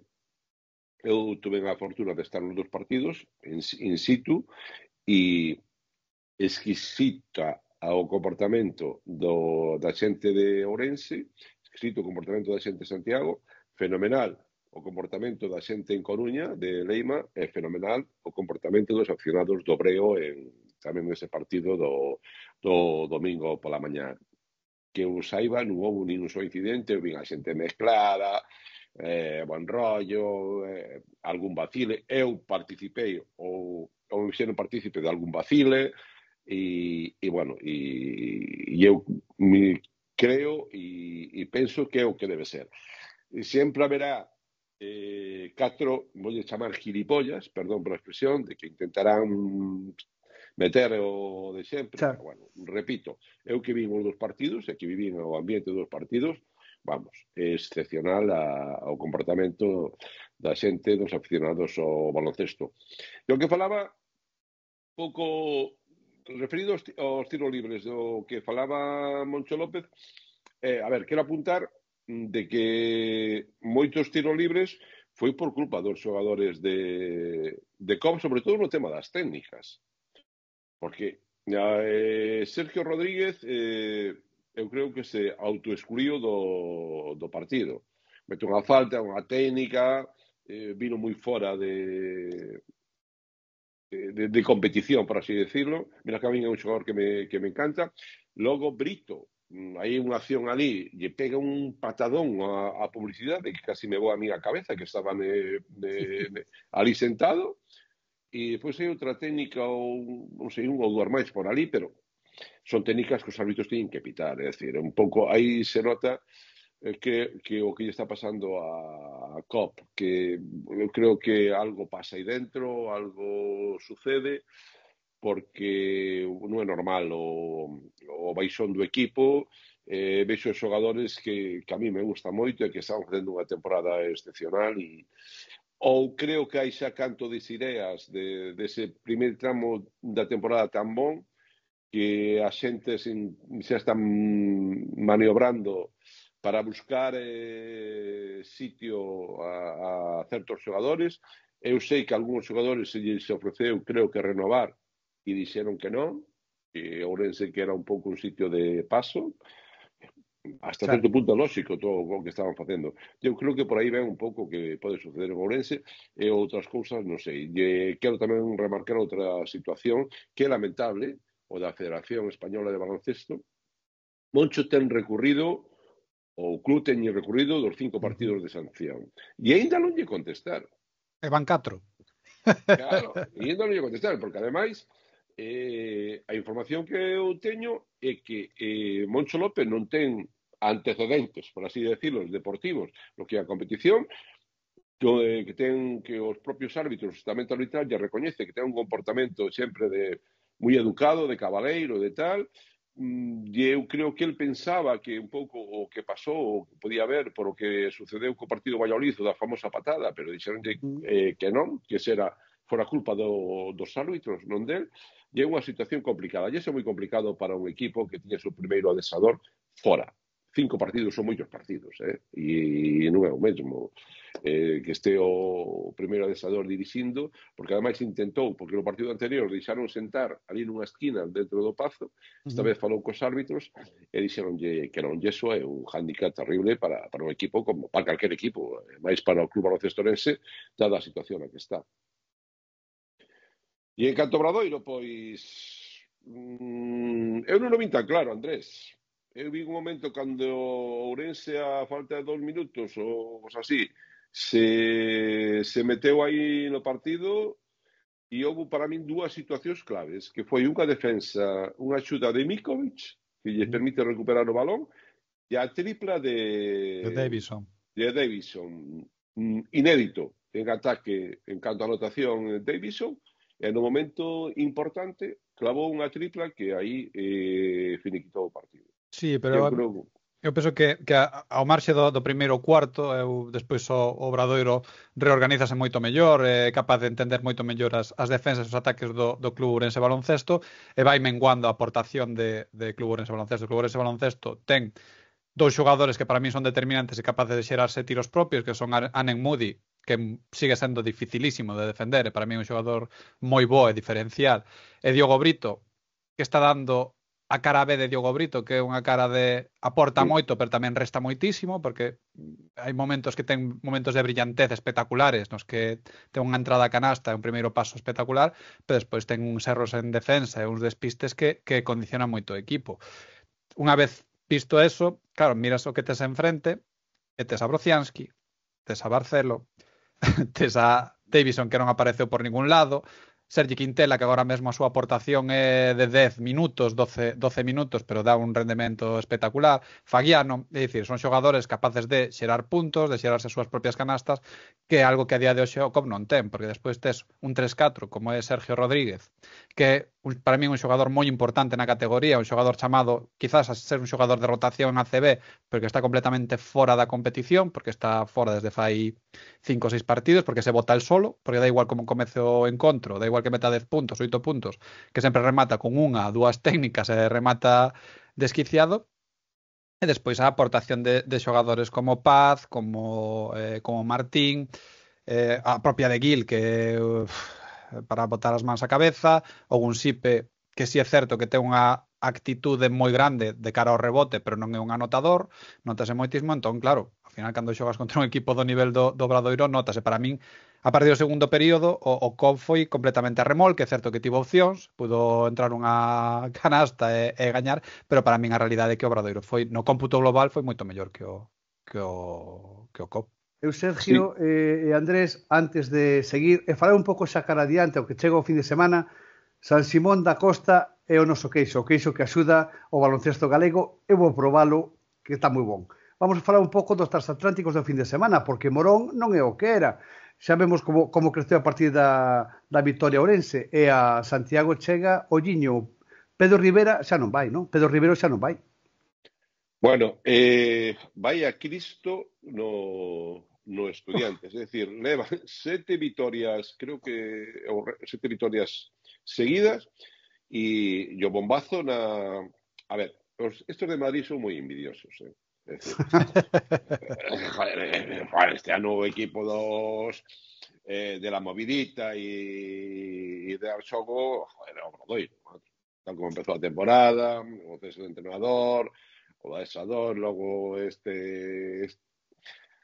as fichaxes de tipo Balvin, Rocianski, Barcelo, etcétera, etcétera, bueno, de Madrid, bueno, vamos a quitar protagonismo a Obradoiro porque somos de Madrid y entonces vamos a meternos no lío, porque hay un chío de Granger que dice, non entiendo nada. E as reaccións no mundo do baloncesto pois son un pouco de sorpresa ante esta situación de... É que son 7 vitorias, Sergio. No, pero que eu creo que tuveron xa, se o manteñen da temporada pasada, que un dos objetivos era ascender e lle renovan, que ahora, cando entran no treito, é que Estudiantes, que Estudiantes pode ascender directo, que está unha vitoria de Burgos, e hai un enfrontamento Burgos-Estudiantes, No, o que é evidente que non é algo de deportivo, é algo persoal, no. algo que tivo pasar, non sei se un enfrontamento coa directiva, enfrontamento con xogadores importantes do clube, no que ele saliu perdendo, que iso denota a debilidade do posto de adestrador no Estudiantes, está claro. Sí, pero é unha situación pois a gran sorpresa do que está a suceder na primeira federación, ¿no? Esta situación de Pedro Rivero, ¿no? E que ademais recordamos que o sábado hai un Obradoiro Estudiantes. É o que comentaba, sí, exactamente o transatlántico. Entonces, é un dos partidos estrela da xornada e da propia competición. Supoño que Sar vindo Estudiantes, tal como vai o equipo, se en Ourense había sobre 500, 600 persoas, me imagino que o Sar vai estar a reventar. Sabemos algo da emisión do partido pola Galega? José Luis, eu xa non traballo nesa casa. Pero sabemos algo que como decía aquel que sabe nadie, non sabemos nada. Non teño ni idea, porque ademais hasta certo punto a veces sí me entero e tal, porque a xente me pregunta ou amigos e tal, pero fan unhas cosas nesa casa na que vai a cumplir 40 anos e na que eu estuve en 35 ou 36, pois fan cousas rarísimas e non anuncian partidos, fan unhas promocións que os meten na G2, pois que ten unha audiencia mínima e a xente non se entera, bueno, é igual, que fagan o que irán e máis, Obradoiro hai partidos que Obradoiro, non sei se a Club Baloncesto Ourense, me imagino que lle pasará o mesmo, que non lle anuncian que van a dar o partido, é dicir, entonces nas redes sociais os propios clubs, sei no polo caso do Obradoiro, porque preguntei. Dicen, a nós, se non nos fa unha comunicación oficial da Televisión de Galicia, non vamos a poñer que é pola TVG.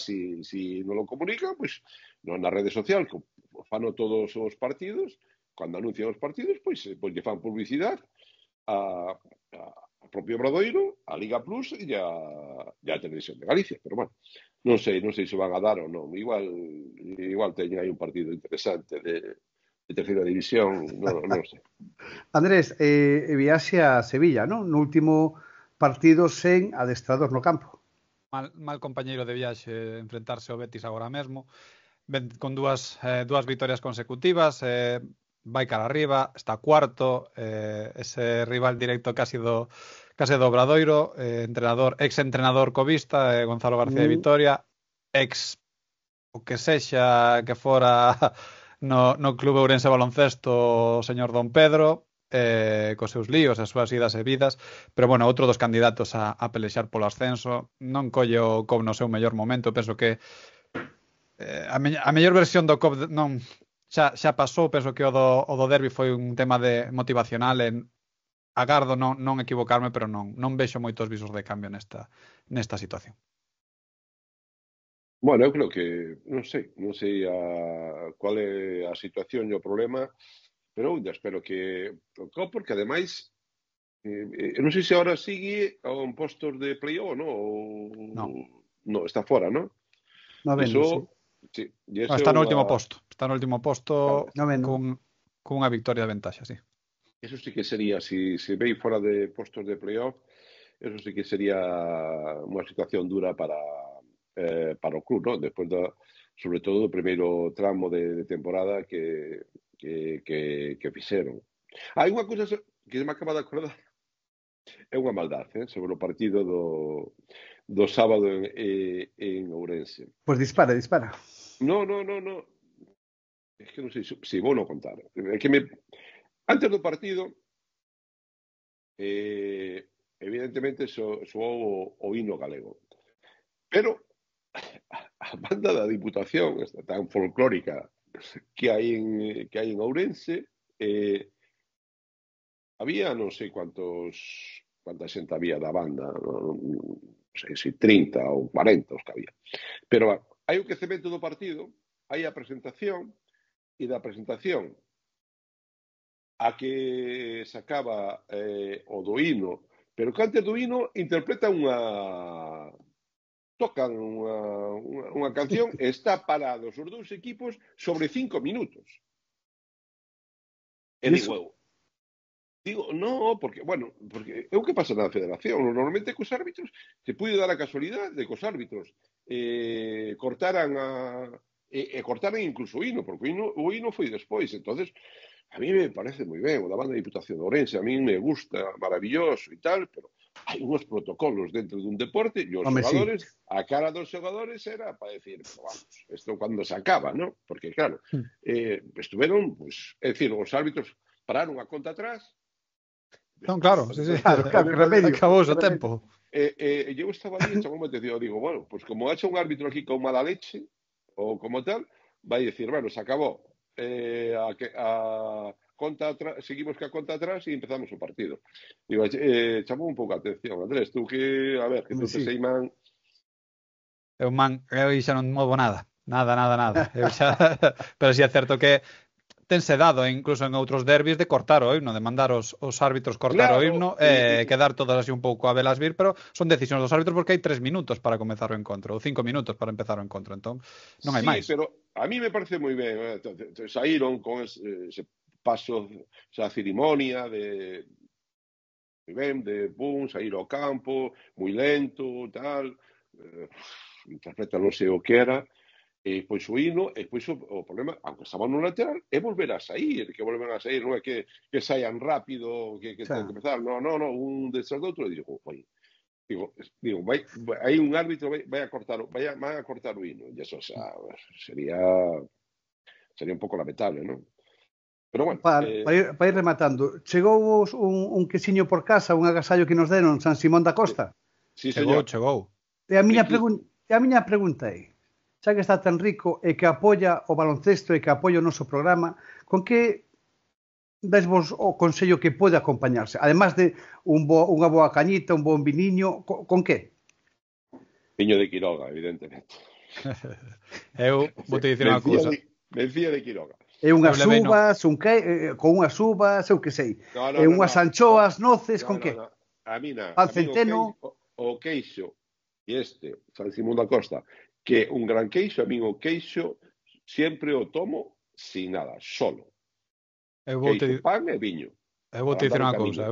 Metino na mochila, leveino para Inglaterra, paráronme no control de aduanas, como case sempre, preguntáronme onde viña este queixo, e en vez de Galicia, e cenámolo cunhas noces e cun pouquiño de pan. Eso sí que o cenamos esa noite.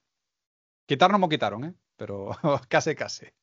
Pois imos rematar simplemente preguntando un resultado por fin de semana, xa que xa non facemos esta semana previa, un resultado por fin de semana, tanto nun partido como noutro. Andrés, que xogas? Que xogas, Andrés? Eu xogo unha victoria do Obradoiro, porque xa xogo a seguro, así gaño unhas langostas máis ou uns bogavantes máis. E no caso do Cobo, espero que teña a súa mellor versión. Difícil. Vendo que fixo no último encontro a domicilio, difícil competir contra un Betis tamén impredecible, pero bueno, vou dicir que derrota. É bon ser optimista. Debo ser optimista co Club Baloncesto Ourense, que como lle dixen outro día algún ali no pabellón, está deixando quedar fatal. Porque máis que falaba deste equipo, decía, isto vai estar arriba. Espero que por fin me den unha alegría llegando ao Betis. E en Santiago, pois, o Obradoiro que ten que facer partido tras partido para intentar chegar a ser quinto, pois gañarte Estudiantes. O Obradoiro contempla pleno daqui a final de temporada, non? Todo vitorias, non hai outra. Sí, contempla pleno, pero quero ver a situación chegando ao final de temporada si xoga con resultados. O engranaxe, xa te entendo. Non, quero ver si, eu tiño unha dúbida, si prefire, tal como, bueno, moi difícil de predicir, pero a cousa apunta que pode ser un cruce con Palencia ou un cruce con Betis. Si é con Palencia, pode ter cancha a favor. Se con Betis, moi difícil que chega a ter último partido a favor no playoff. Eu non sei se preferiran ter a Betis con cancha en contra que a Palencia con cancha a favor. Que tamén o che digo. Bueno, hai que ver, xa para rematar tamén, como vai ir a dinámica de Fuenlabrada agora mesmo. Ten a plantilla moi tocada, non sei se vai ir a mercado. Igual non é Betis, igual é Fuenlabrada, Sergio? Se che parece, Andrés, podemos decir que Fuenlabrada ten un pexa para organizar a fase final, Iremos falando delo, pero un pexa o ten. Iremos falando delo, dixémolo aí polo de agora. Un pexa está. Falta a última palabra. Por eso ten un P. Boa noitilla para todos, unha aperta. Bueno, seguimos co baloncesto feminino.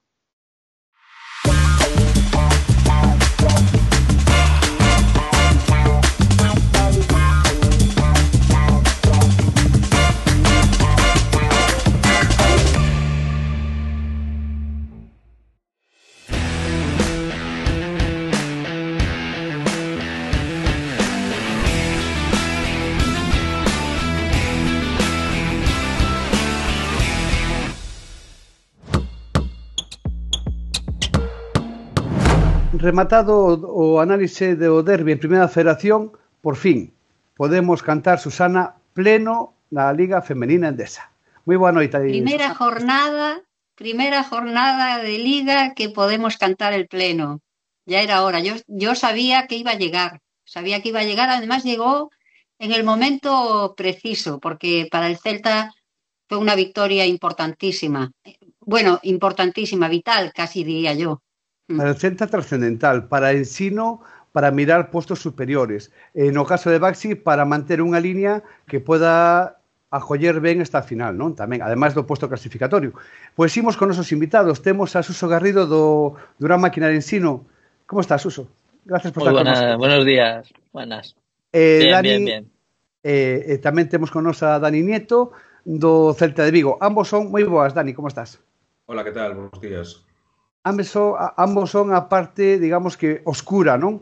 A parte que non se ve directamente, vemos a Cristina Cantero, vemos a Antonio Pernas e Cristina Cantero dirixindo, pero sin o traballo dele, Susana, é complicado levar isto adiante. Pues la verdad que sí, yo conozco bien el trabajo de ellos porque yo también fui ayudante toda mi carrera como entrenadora. Solamente estuve una vez de principal con la selección sub-20 porque el entrenador tuvo un desprendimiento de retina y me tuve que quedar yo. Pero la verdad es que a mí me gusta mucho el trabajo de ayudante y me parece que vosotros también seréis los que hagáis el scouting y a mí era una cosa que me apasionaba, el hacer el scouting de los equipos contrarios y del propio. No sé cómo lo lleváis vosotros, cómo os organizáis. Contarnos un poco cómo organizáis el trabajo. Bueno, a ver, no noso caso, si eu encárgome de facer o scouting do rival e das xogadoras rivais. Pablo, que é outro entrenador axudante, o que fai o post, ¿no? O postpartido noso, o que analizamos como que fixemos ben, do plan de partido, que fixemos mal, como nos atacaron, etc. ¿no? Entonces eu sí que fago do rival, que normalmente mirámoslo o venres, máis as xogadoras. Sí, é bonito, como dís, pero tamén leva moito traballo, moito esforzo, seguramente que Suso tamén o sabe, moito horas de sono que nos quita a veces para poder rematar o traballo, sobre todo con estas maravillosas dobles jornadas que nos poñen, que nos meten, pero sí. Nos repartimos así, Cristina desde o primeiro ano que cheguei é así, eu fago rival xogadoras, Pablo fai o postpartido. Suso. Bueno, a mí me toca un poco todo el grupo de trabajo que tenemos al estar solo en la parte técnica. Antonio y yo, pues la semana, ya te digo, la semana siempre empieza acabando la anterior. Siempre realizamos un postpartido y el postpartido ya empieza automáticamente al acabar el partido. Como dice Dani, todas estas horas que se le dedica, pues empiezan, pues si ya tienes el viaje, en el viaje ya tienes que ir empezando en el post porque tienes que ir a adelantarlo. Y realmente ese trabajo de post, muchas veces, pues a lo largo de estas temporadas lo hemos ido cambiando, porque muchas veces era flagelarse a uno mismo, decir, mira qué mal lo hemos hecho, tal, y le hemos cambiado un poquito todo en el sentido de que, muy bien, el partido que ha pasado no nos vale para nada siempre y cuando solo coger aquello que nos pueda valer para el siguiente y añadir durante el proceso. Y luego lo que hay durante toda la semana de análisis del rival y de análisis de las jugadoras, tanto propio como del rival, y siempre todo completándolo con el trabajo que hay en pista, porque no es que estemos delante de un ordenador las 24 horas del día, es que estamos 22 horas delante del ordenador y 2 en pista, si tenemos suerte, a ver si tenemos suerte, que a veces 4 estamos en pista, pero es un trabajo muy es que lo sabe perfectamente, que es estar delante de un ordenador, ver, analizar y sobre todo qué coger que te puede hacer falta para tu día a día. La verdad es que es un trabajo durísimo. Yo recuerdo pues lo mismo, estar muchísimas horas delante del ordenador. De hecho, ahora mismo me pasa que veo un partido y no soy capaz de estarlo viendo tranquilamente como una aficionada. Sigo viendo el partido, analizando. Y después, no sé si a vosotros os pasa, pero a mí me daba muchísima rabia cuando a lo mejor hacía el scouting de jugadoras y les decía, yo qué sé, se va siempre por la izquierda o siempre tira... Y llegaba el partido y bumba, y decías tú, pero ¿será posible? con el trabajo que me costó y hay jugadoras que sí, que lo retienen bien y que trabajan bien ese tema, pero hay muchas veces que te frustra un poco el que tú hiciste un trabajo previo de análisis tanto de sistemas como de individual y llegas al partido y ves que caemos otra vez en esos mismos errores y da mucha rabia. Os pasa esto, me imagino, ¿no? Sí, eso quizás é o máis frustrante, non? Como dicía antes Suso, é difícil tamén escoller o que nos van facer, porque non podemos estar tampouco na mente do outro corpo técnico, pero sobre todo o máis frustrante para min é o que acabas de dicir ti. O sea, de repente pasounos na segunda xornada contra a Juventud que no minuto 39 Ramet fiz outra bandesa máis que a esquerda. E mirei para Pablo e dice, non pode ser, sabes? Non pode ser, o sea, non pode ser. Vale que a primeira que non o recorde, pero no minuto 39, sabes? Eso sí que a veces, sí que hai xogadoras que demandan máis, demandan menos, por eso que di tamén Suso, que filtrar, que por, canta información é moita e pouca. Ahora estamos intentando que se está, como estamos co equipo, de que como con pouca confianza, que a información sea precisa, non saturalas, pero ainda así a veces parece que é pouca, outras veces que é moita, pero sí que ao final, tanto o noso traballo dependemos delas. Se elas le dan importancia, o miran e o absorben, pois somos boísimos e se non somos malísimos. É así. Efectivamente. Siempre digo que porque muchas veces es cuando fallas en el scouting, ves, es que esto lo que has puesto en el scouting y tal, y yo siempre hablo o intento recalcar, porque con la experiencia de muchos años en este tema, siempre digo que es nuestra interpretación, ¿sabes? Nuestra interpretación no es la realidad absoluta, es decir, podemos decir que esta jugadora siempre va por la derecha, ¿sabes? Y de repente va a leer, bueno, pero es que es nuestra interpretación, ¿sabes? Siempre es lo que más hace, lo que menos hace, o lo que suponemos que va a hacer, o dónde vamos a incidir. Porque digo, muchas veces las jugadoras son las que mejor conocen a las jugadoras contra las que juegan, son casi siempre las que te dan mucha más información o te transmiten más esas sensaciones, pero te digo, nunca tenemos la verdad absoluta, ni lo que presentamos en vídeo ni lo que presentamos en papel. Siempre es una interpretación personal y propia. En ese scouting que estades a falar, hai algunha sorpresa positiva en especial nalgún partido desta tempada por parte vosa? De decir, hoxe fíxenos de 15, acertei en todo. en todo no creo.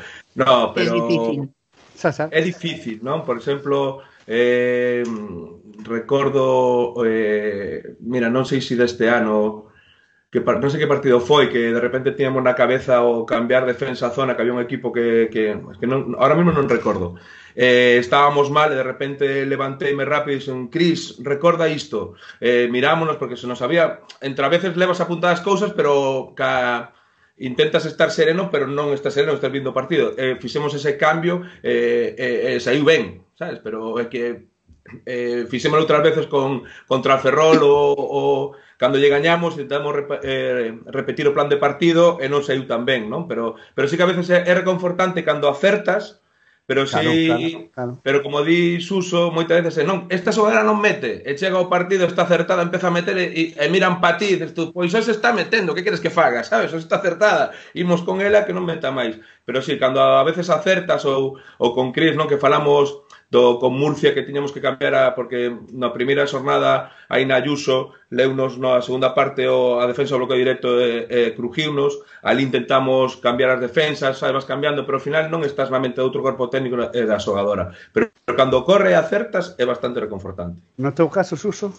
Yo tengo dos, uno muy bueno y otro muy malo. El muy bueno el año pasado fue contra Zaragoza, además de tema individual, no de táctica. De táctica muchas veces siempre dependes de muchos factores y al plan de partido normalmente te puede salir bien, puede salir mal, pero afecta, no es algo que pongas en el scouting que vayas a hacer y tal, sino ya las estrategias. Yo hablo más de acciones individuales. El año pasado teníamos un detalle de con una jugadora interior de Zaragoza que era muy descarado, que cada vez que hacía el reverso sacaba algo. Aquí es que tenemos que sacar una falta en ataque, pero es que muy descarado. Es decir, yo creo que aquí, tal y como nuestra forma de defender, si aquí hacemos y tal, y justo antes en el tiro prepartido, era con las interiores, le dije, a la que le saque la falta en ataque les invito a cenar. Así que tal. Y fue justo en el tercer cuarto, llega en esa acción, además se ve, fue un partido en Zaragoza que ganamos y salió la acción y automáticamente fue mirar para mí la jugadora y decir, ahora págala. Y el peor recuerdo, ya te digo, hace 10 años con una tal Ana Gómez que jugaba, no me acuerdo si era en Celta o Ferrol y tal, no, esta jugadora no, y hoy va a estar fatal, no sé qué, nada, tal de todo tal, porque viene de una lesión, olvidado tal. Creo que nos metió 30 puntos.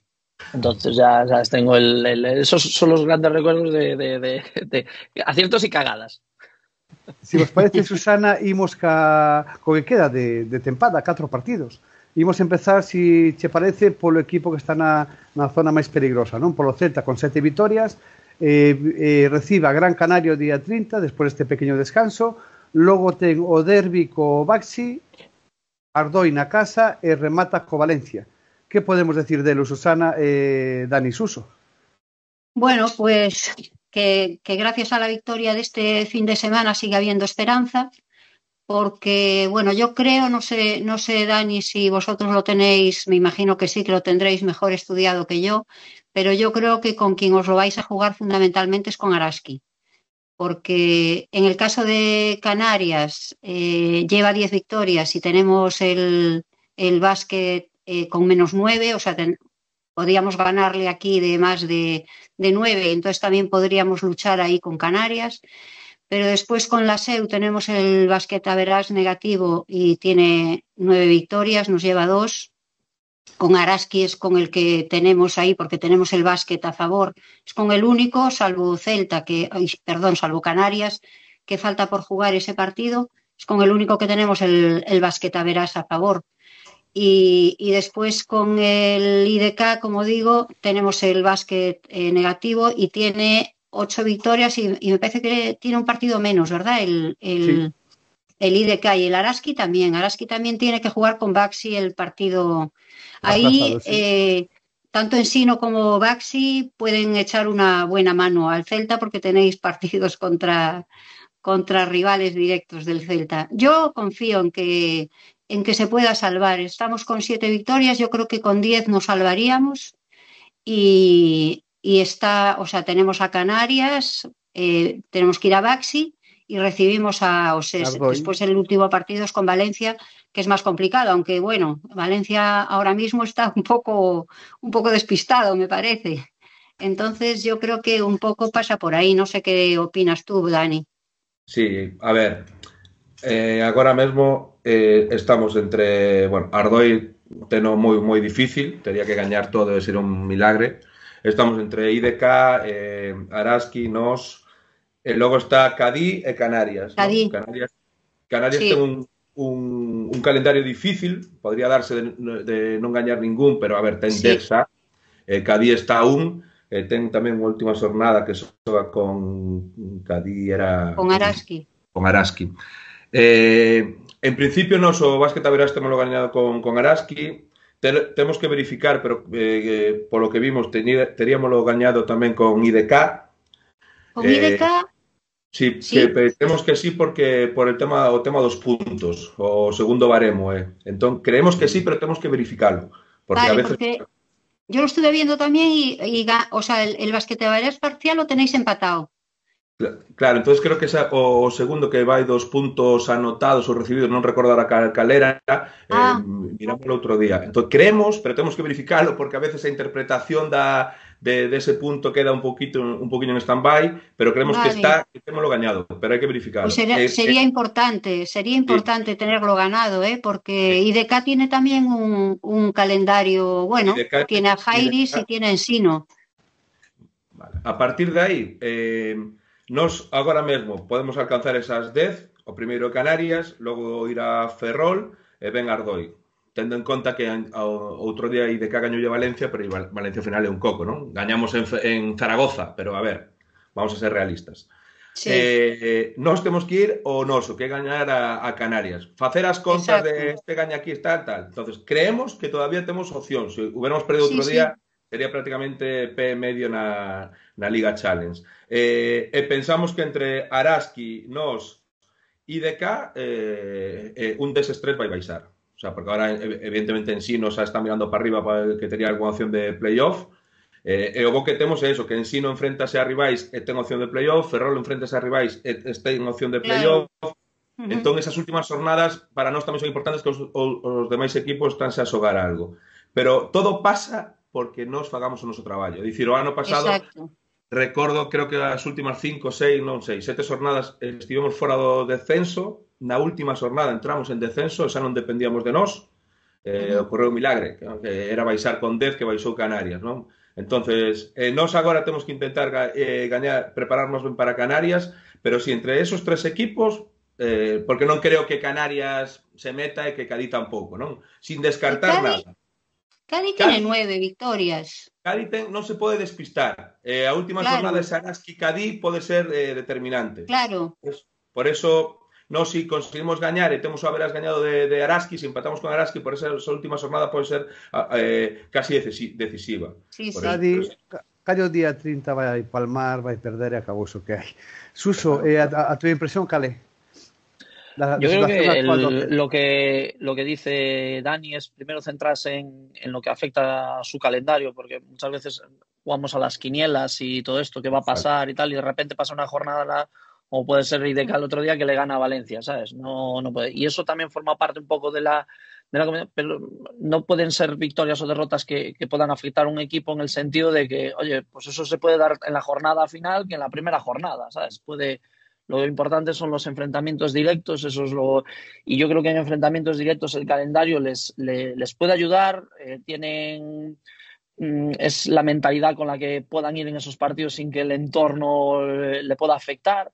Y yo creo que pueden, porque quiero decir, todos los equipos que están ahí con los rivales, todo el mundo se está jugando algo. El problema son los equipos que, como en nuestro caso, sí, nosotros identificamos la permanencia hasta que sea todo matemáticamente, pero que entren en los limbos. Es decir, cuando no te juegas una cosa y tampoco te tienes miedo de perder otra. Entonces ya los equipos se deshacen. No, lo bueno es que yo creo que hasta el final todos los equipos se van a tener que estar jugando algo, entonces nadie va a dar nada por perdido. Nosotros lo decíamos sí, es que hay equipos que están jugando por entrar en la primera, ser cabeza de serie en la Copa, que se están jugando partidos importantes. Hay equipos que están peleando por entrar en playoff. Hay equipos que están peleando por no caer en el fondo y hay equipos que están jugando. Es decir, este año en la Liga está todo un poquito más igualado y tal. Y luego, factor Ardoy, que siempre es el que dice, sí, es que va mal y tal, pero de repente gana un partido que le da un poquito de alas, y sabes, anímicamente, pero fastidia a uno esas cábalas. Yo creo que Celta, ya digo, en el partido que jugó contra nosotros lo hizo fenomenal, ¿sabes? Es que fantástico, y es la dinámica y es en el que tienen que seguir. Falta esa pizca de suerte ahí al final de no caer en la frustración. Y yo creo que el calendario les puede venir bien sin que entren en la ansiedad, ya te digo. No caso de Ensino, 11 victorias neste intre, prórrogas, partidos por un punto, lesións, unha tempada, vamos, para facer del un ou dous libros, non? Quedan 4 xornadas contra Cádiz na súa casa, logo ven a Lugo o Juventud, Girona e remata a tempada co IDK. Nosotros ya digo, el objetivo que pretendemos es seguir manteniendo viva la temporada, porque digo, hace 10 jornadas estábamos en una situación completamente diferente y ya te digo, la mentalidad fue esa en el sentido de, no, es que los finales apretados y tal. Bueno, pues de eso tienes que aprender. Cuando confeccionas un equipo completamente nuevo, hay veces que te sale muy bien y hay veces que tardas en hacer. Pero bueno, nosotros lo que buscábamos era sobre todo tener un estilo propio y mantenerlo. Y yo creo que desde el momento que lo hemos conseguido, pues oye, ahora pues acompañan los resultados. El de aquí a final de temporada, nosotros tenemos claro que llevamos compitiendo contra todos los equipos durante toda la temporada. Unas veces nos ha salido cara, otras veces ha salido cruz. Y así vamos a plantearlo hasta el final. Digo, nosotros el planteamiento es, si de repente no podemos entrar en playoff, pues no nos da igual quedar décimos que décimos, ¿sabes? Vamos a pelear por quedar décimos. Y si podemos quedar novenos, vamos a pelear por quedar novenos. Es decir, no vamos a dar hasta el final ningún partido por perdido, porque ya digo, todas las victorias y derrotas todas cuentan y nosotros nos pagan por competir y por ganar, ¿sabes? No nos mandan por esto, ya vamos a pasar. No. Y yo creo que en eso todavía tenemos opciones, tanto por una cosa como por el otro, y hasta que las matemáticas, hasta que la salvación diga que las matemáticas digan que tenemos la salvación, también hasta que las matemáticas digan que no tenemos nada de playoff, pues vamos a seguir peleando por ese aspecto. ¿Cómo valorades o calendario do Ensino? Bueno, a ver, eu penso que, como di Suso, a salvación todavía matemáticamente non está, pero está moito máis cerca, o sea que poden ir mirando hacia arriba. O calendario creo que Cádiz, Juventud, Girona e IDK, me parece, non? Exactamente, sí. Ao final, a frase aquela de un equipo en un estado de ánimo, pois Ensino agora mesmo, como di, hai unhas jornadas estaban moi mal, e agora está saindo casi todo. Saille porque o buscan tamén, porque nadie regala nada. Van os partidos, compiten, 40 minutos, teñen ese sinal de identidade de Pernas, agora tamén de Suso, evidentemente, que a min Pernas pareceme un dos mellores adestradores da Liga sin ninguna dúbida.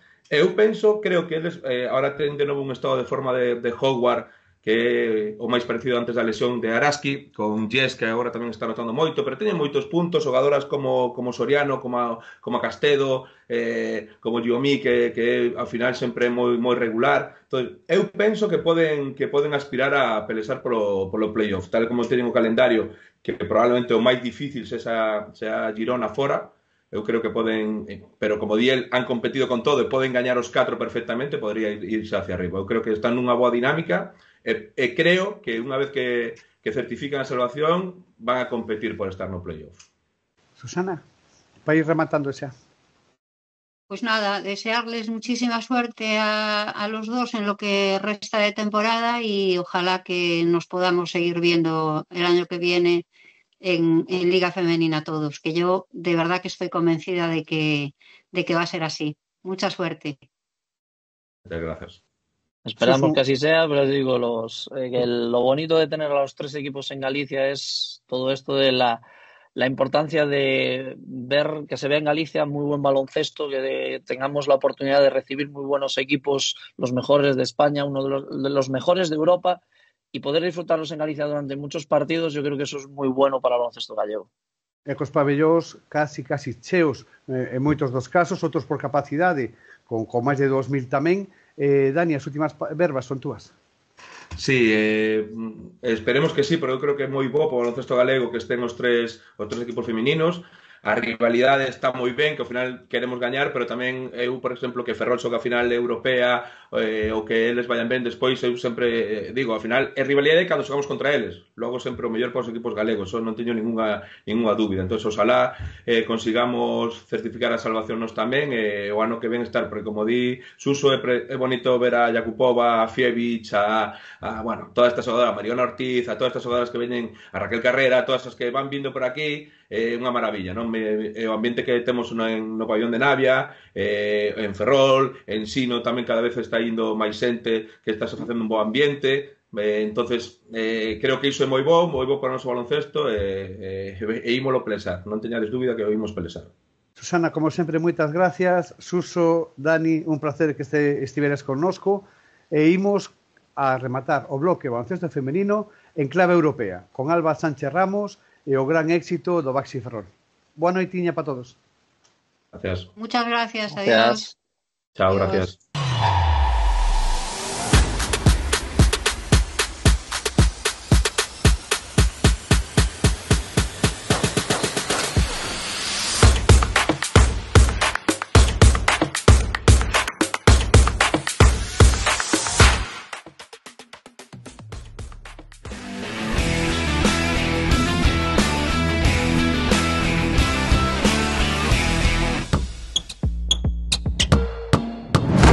Concluimos el bloque de básquet femenino.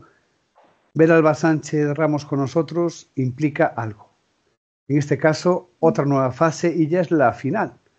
El Baxi Ferrol se convierte, como sabéis, en el tercer equipo en la historia del básquet femenino en la Eurocup, en llegar a una final. Y las Canarias primero, el Club Baloncesto de las Canarias, luego Valencia Básquet, y en este caso, na nosa terriña, en Galicia, el Baxi Ferrol.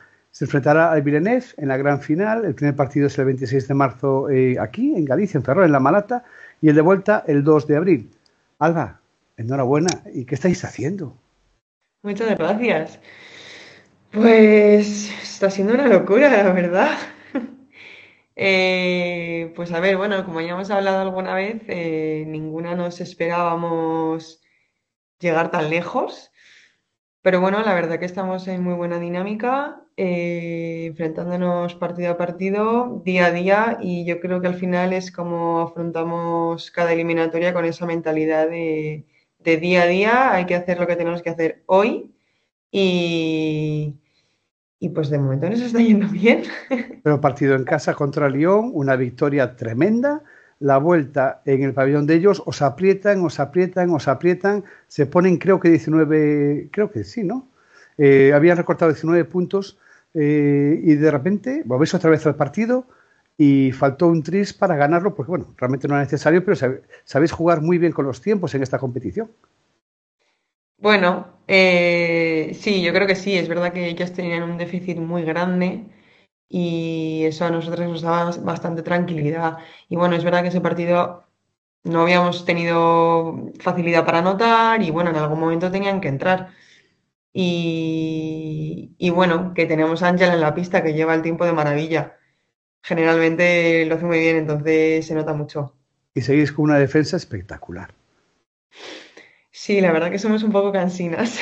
Pero es así, agotáis a cualquier equipo, le quitáis las Sí, ideas que llevan de scouting preparadas, en el primer sí. cuarto ya desestimadas, ¿no? No, sí, bueno, hacemos, bueno, Lino hace el scouting muy bien, nosotros somos capaces de ejecutarlo y bueno, que tenemos unas normas defensivas muy bien, pues muy bien trabajadas y nos entendemos bien en general todas. Bueno, ¿qué firmamos en el partido contra Villeneuve en Ferrol? ¿Qué es lo que firmas ahora mismo? Además de la victoria, obviamente, ¿qué es lo que firmas? ¿Como en la verás? Por ejemplo, ¿qué es lo Ah, que firmas en ese partido? Sí. pues es que no lo sé, hombre, yo digo que vamos a ganar, yo ya pienso que vamos a ganar la Eurocup, pero... Pero hombre, yo creo que un más 15 estaría bien para por lo menos poder ir allí tranquilas, que allí es un pabellón así más pequeño y quizás un poco de encerrona. Y una vez pasado ese partido de ida, queda el de vuelta donde hablas tú, esa encerrona, y posteriormente Euro Alba. Hay que llamar a este equipo, a cada una de vosotras Euro, pero a mayores de eso, claro que sí, pero a mayores de eso, oye, cuidado con los playoffs por el título, que estáis en una línea ascendente terrible, tremenda. Sí, ya te dije que el objetivo para mí de este equipo y que se puede llegar es a meterse en playoff y competir a quien sea en playoff. Competir, no meterse casi lo doy por hecho ya, pero competir. Bueno, nos quedan jornadas que hay que ganarlas y se ha visto que ningún partido es fácil y nunca puedes ir confiado, pero bueno, yo creo que podemos conseguirlo. Quedan unos días aún para el encuentro. ¿Alguna característica en particular del equipo de Villeneuve que haya que reseñar por encima de otras? Pues probablemente van a ser un equipo muy físico, pero si te soy sincera, tenemos la cabeza ahora mismo en Araski, Sí, claro. que lo que te decía de día a día tenemos que cumplir la rajatabla para no despistarnos. Alba, solo queríamos eso, felicitaros y una vez más el talismán que eres tú cada vez que estamos juntos, que se pasa una fase nueva en esta competición. Sobra decir que cuando concluya la final volverás a estar en nuestro programa, en nuestro básquet, celebrándolo si Dios quiere. Sí. Mucha suerte y que vaya todo como hasta ahora, súper bien. Muchísimas gracias. Un beso, gracias.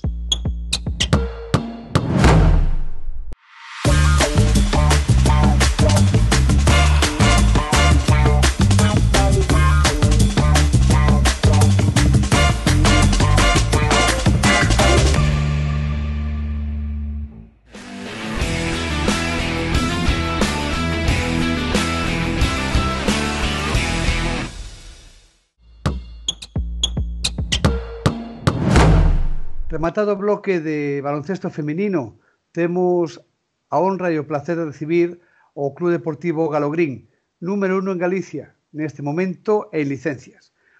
470 licencias, 47 equipos federados, 5 equipos non federados. E con todo elo e con Darío Méndez, de xefe de maniobras, está connosco neste momento Jesús Souto. Que tal? Como estás, Jesús? Muy bien, muy bien. Muchas gracias por estar connosco, ¿no? As cifras son abrayantes. 47 equipos federados e 5 equipos no federados. Son abrayantes. La verdad que sí. Es un trabajo enorme de todos los entrenadores que se implican en el club. Puedes empezar explicando un pouco, si queres, a estrutura que tedes, non? A nivel educativo, formativo, en canto a adestradores. La verdad que nosotros lo que tenemos es una cantera muy grande en lo que es minibásquet, ¿no? Y como club, lo que hemos conseguido estos 10 años que llevamos casi, es que muchos niños que empezaron en categoría baby, ahora son juniors y forman parte del grupo de entrenadores nuevos, ¿no? Pues ahora mismo tenemos como 6 entrenadores que son jugadores juniors y también son entrenadores. De hecho, en noviembre, si no me equivoco, hubo una noticia en redes sociales de que un entrenador nuestro salió con una foto cuando él era jugador baby y ahora de entrenador, que se hizo pues muy viral, ¿no? Yo creo que es la clave eso de ese niño que empieza en el club y ahora sigue formando parte del club, también como entrenador, pues da otro punto de vista también. Y es una forma de implicar a los jugadores, ¿no?, en el club. Bueno, eu quería preguntar, hola Jesús, como estás? Canto tempo. Bueno. Eu quería preguntarte como foron os inicios de Galogrín, por que decidiches montar o clube. Eu coñezo a Xesús dende hai moitos anos. Hai moitos anos preguntaba eu a moza por un adestrador de Santiago, porque nun campus en Calvao necesitábamos adestradores. Entón eu falo de Jesús, chamei a Jesús e nada, se iniciou unha amistade de moitas augas en gas, moitas risas e moitos adestramentos. Entón eu quería preguntarle a Jesús porque isto naceu cando naceu o Galogrín, como foron os inicios. Habitualmente os clubes se forman cando empezas en escolas, tes un grupo de traballo, queres medrar como facer, darte de alta como clube. Como foi todo ese proceso? Pues fue complicado, porque yo estaba en otro club, ahora mismo desaparecido, que era el antiguo Club Baloncesto Cluny, justamente ahí con Castelao. Pues empezamos a crear pues un club o unas escuelas deportivas alrededor de Cluny. Pero justamente ese año el club desapareció. Y entonces esas escuelas deportivas que teníamos en colegios y en el concello de Teo, las mantuvimos. Las mantuve, hasta que me di cuenta pues que esos niños querían jugar partidos. Entonces ahí empezamos a juntarnos gente, a juntarnos entrenadores y dar la opción de empezar a competir a nivel federal. Y ahí empezamos. En 2015, temporada 2015-2016, empezamos a crear equipos federados a nivel pre-mini y mini. Y ese fue nuestro inicio. ¿Qué pasó? Pues según esos niños iban pasando de categoría y pasaban a categoría infantil, las propias familias nos iban diciendo, oye, ¿por qué no saquéis equipos ahora infantiles? ¿Y por qué ahora no saquéis equipos cadetes? Y realmente crecimos con las familias. No fue algo que no fue buscado, sino las propias familias nos pidieron ir creciendo con ellos. Hubo que a verdade é impresionante porque tedes desde, baby, supoño, escuelas, até equipos seniors, ¿no? Veteráns, masculino, femenino e tal. Entón, é un traballo moi duro. Pero 47 equipos, 5 que non están federados, para mí son moitos equipos. En que espazos estades a adestrar ali en Santiago en Teo, creo que estades? En que máis sitios estades adestrando? Tedes problemas para adestrar? Precisades de máis pistas? Eso es una ingeniería, la verdad. El tema de horas y pabellón, por las que recibimos por el concello, tanto en Santiago como en Teo, son ínfimas. Entonces nosotros lo que conseguimos es llegar a los colegios, a los institutos y conseguir unas colaboraciones, unos convenios con ellos para tener esas horas. Entonces yo creo que esa es la clave, poder hablar con ellos y ellos tienen sus instalaciones para que nosotros podamos fomentar el deporte, al fin y al cabo, ¿no? Porque, por ejemplo, el Instituto Eduardo Pondal nos hace un gran favor. A lo que es en Santiago, el barrio de Concho, el barrio de Santa Marta, ahora esos niños pueden continuar con el baloncesto y fomentarlo y la verdad que continúa con el deporte, porque una que acababan en el colegio no tenían la capacidad de continuar con el baloncesto, ¿no? Tenían que dejarlo y no tenían esa opción. Y ahora, pues con esas horas pues de pabellón, pues vamos arreglando. Aún así, no nos entran todos los equipos en los pabellones, porque la verdad que sí que son muchos. Entonces ahora mismo, pues por desgracia, pues tenemos que ir diciendo que no, algo que nunca nos imaginábamos, ¿no? Decirle a un niño o una niña no puede continuar o no puede seguir haciendo su deporte preferido en el club donde él quiere, ¿no? Y eso es lo que nos preocupa. Y lo que estamos buscando, pues buscando ayuda, tanto los concellos como empresas privadas, para poder tener más instalación. Ten que ser, chegado este momento, no, que me derachedes moito, ten que ser un pouco o problema o buscar, porque a xente o que quere adestrar, lóxicamente. Eu quería decir que Galo Green, que é un clube que, bueno, ten moi bons adestradores e adestradoras. Estive onte nunha concentración na Estrada con Marcos Vázquez, falando do clube do Galo Green. Claro, hai dous xogadores e dúas xogadoras na selección, na definitiva. Están Sabela e Aroa, e están Xoel e Mateo. Técnicamente, moi bons xogadores, moi boas xogadoras, moi ben traballados. Eu penso que non vai a ser os últimos que van a pasar do Galo Green por seleccións galegas, por o que estou falando con Xesús.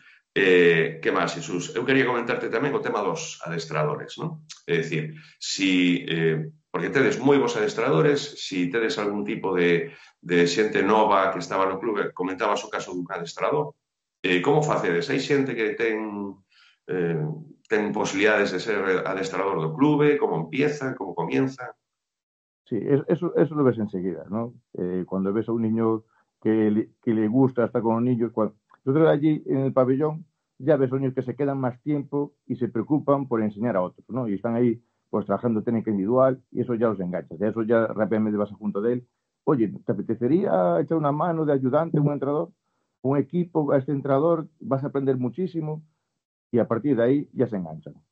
Es muy raro el que no quiere, ¿no? Pues enseguida se enganchan. Y ver esa continuidad en los pabellones y ver que esos niños ahora llevan pues, minis, categorías infantiles, pues es una alegría para el club.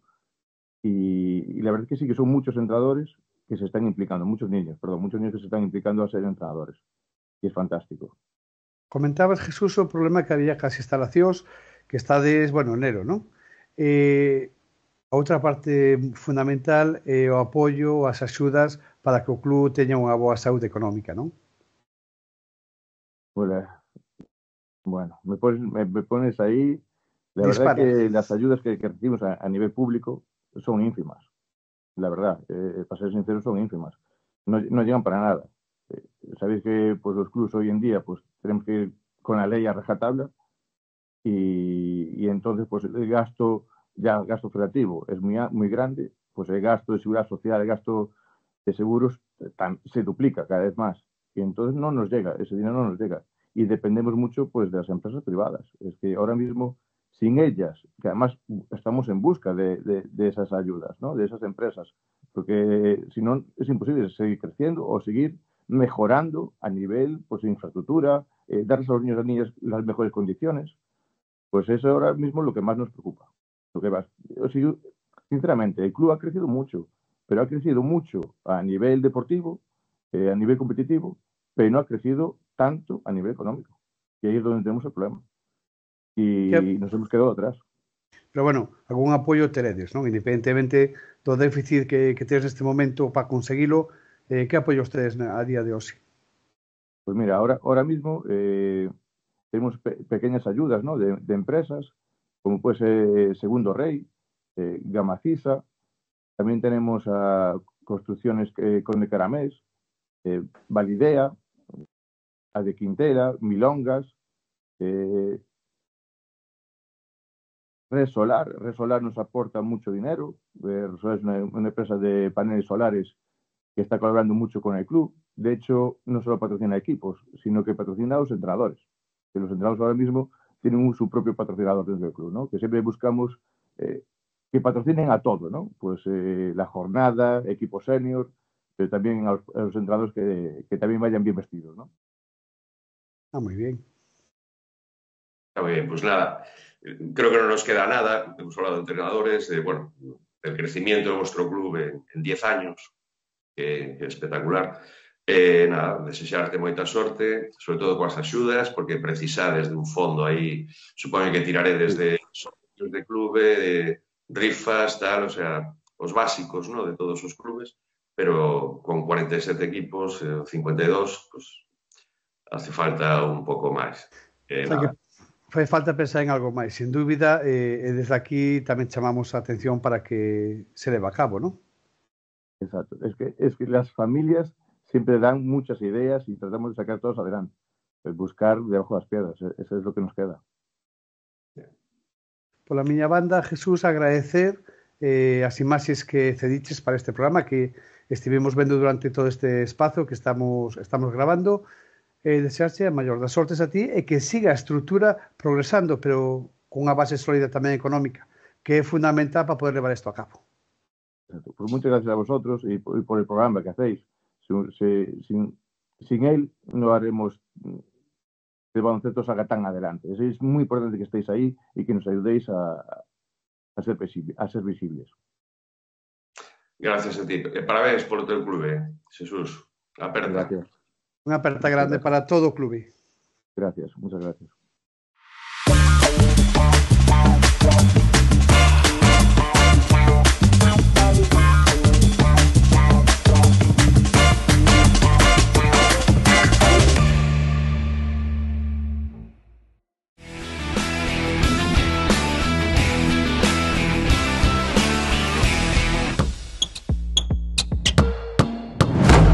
Concluímos o programa despois de estar co Galogrín, Club Deportivo Galogrín.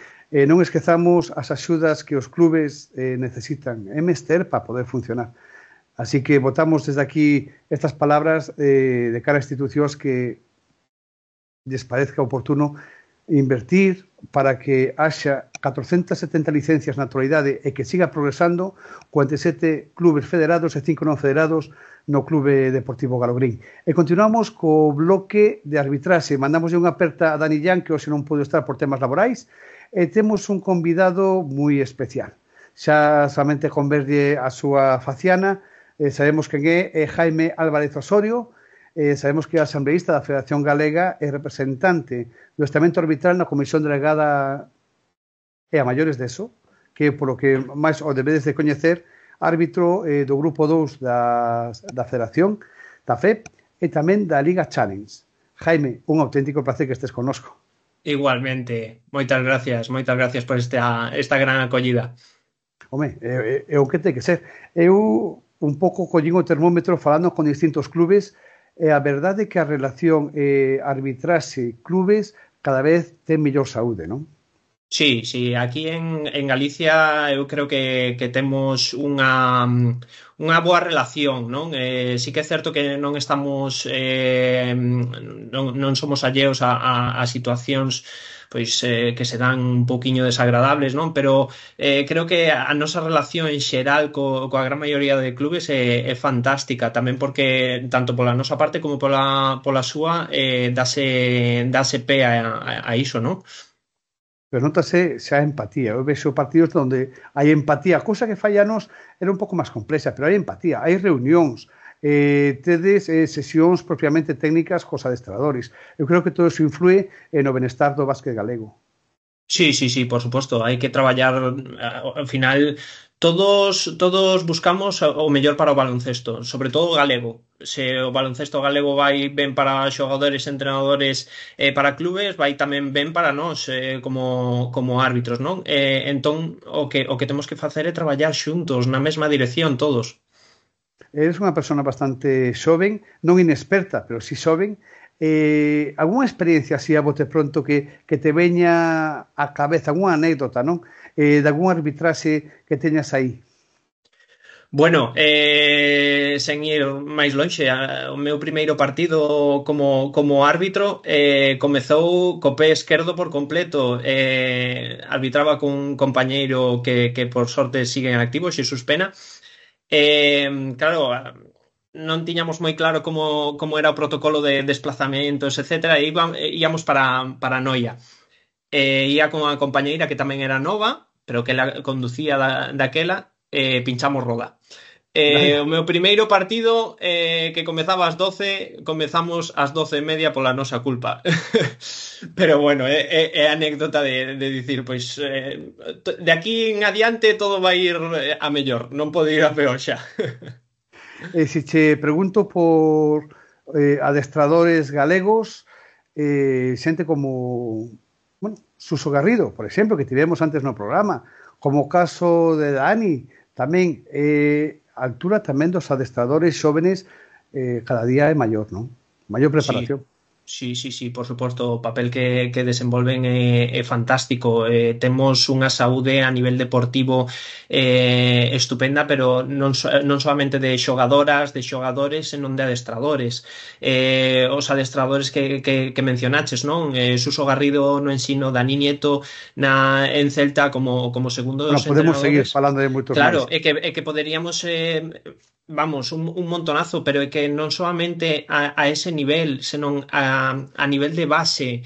Eu quero lembrarme sempre dos meus primeiros adestradores en compañía de María, por exemplo, pois Paula Couto, Manuel López Ayer, son adestradores que no seu momento eran xoves cando me colleron a mí pola banda, siguen aí, seguen ao pé do cañón, seguen formando non solamente novos xogadores, senón novos adestradores para eses clubes que son fundamentais no noso baloncesto, non?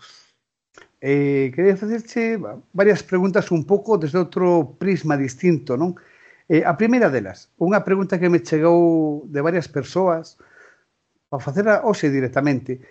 Por que Moncho López, por descoñecemento noso das reglas, un partido está nunha cabina, outro partido nunha cabina, refiro ao medio de comunicación, non? Seguindo o partido, outro está nunha esquina do pabellón.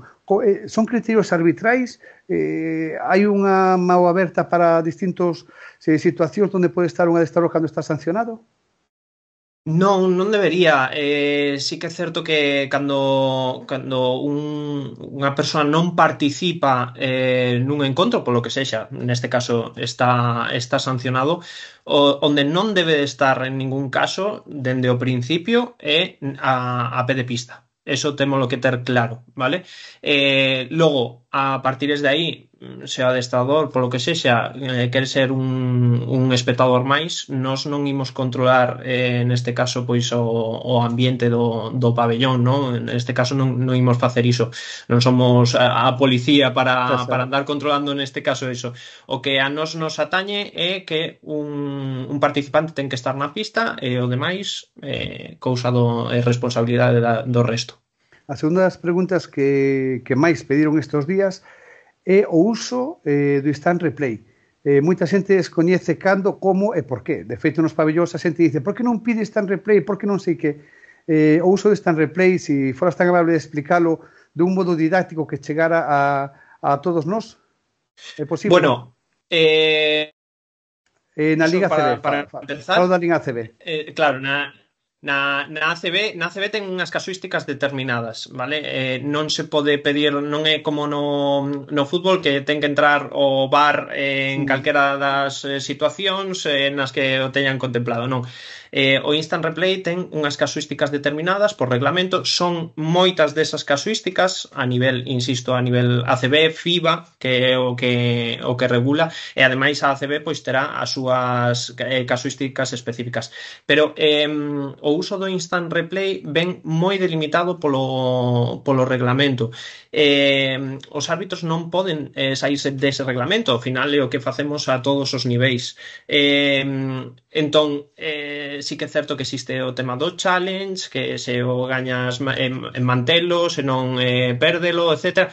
Pero non podo explicar absolutamente todas as casuísticas porque tamén influe no momento no que estás do partido, se nos 2 últimos minutos, se antes estás. En definitiva, o instant replay o que ven é axudar a que os encontros sexan o máis xustos posibles dentro dunhas delimitacións, non que é que aquí pitoume pasos, por que non nos revisan? Non, porque se acerto como se me equivoco, claro. Non vou a ir a comprobar absolutamente todas as xogadas, non? Nos temos que ter esa capacidade sempre de saber se estamos acertando, se estamos fallando, pero intentar que o máis obxectivo posible sempre sexa o único que podamos revisar en base ao reglamento, insisto, a partir de aí todos xogamos pois co erro e co fallo igual que un entrenador, que un xogador. Non, sin dúbida, todos somos persoas e intentamos facer o mellor posible, sempre, eso está claro, eso está claro. Sí. Quería xa casi para ir rematando con este bloque facerche outra preguntiña. Mira, Eu vexo que cada vez hai un diálogo, un traballo de anos, non? Pero veo que é un diálogo moito maior entre os árbitros e os xogadores cando están a moitas pulsacións.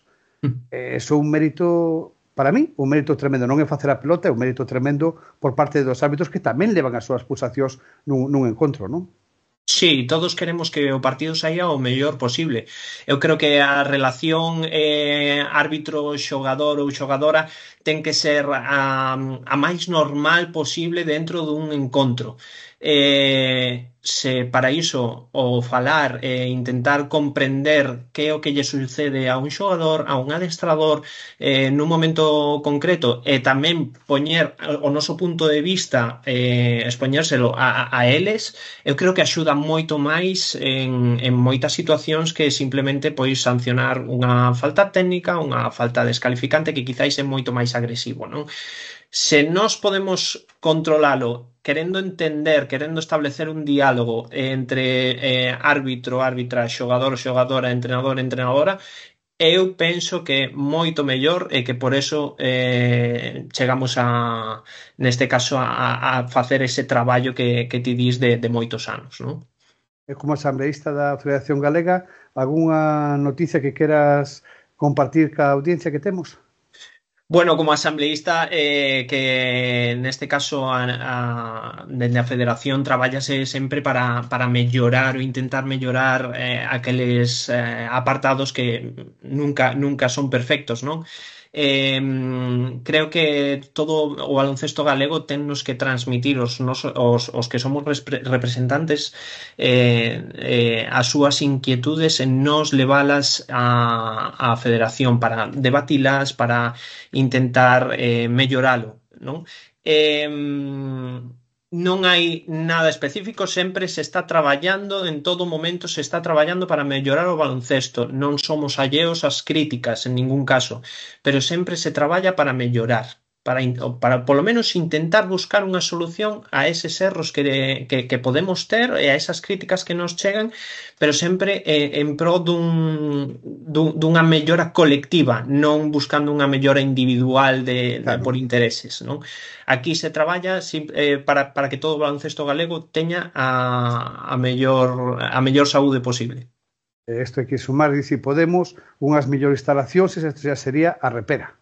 Sí, pero todos crecimos nunhas instalacións mellores ou peores, todos raspamos os xeonllos, todos caímos sobre cemento e sobre parqué.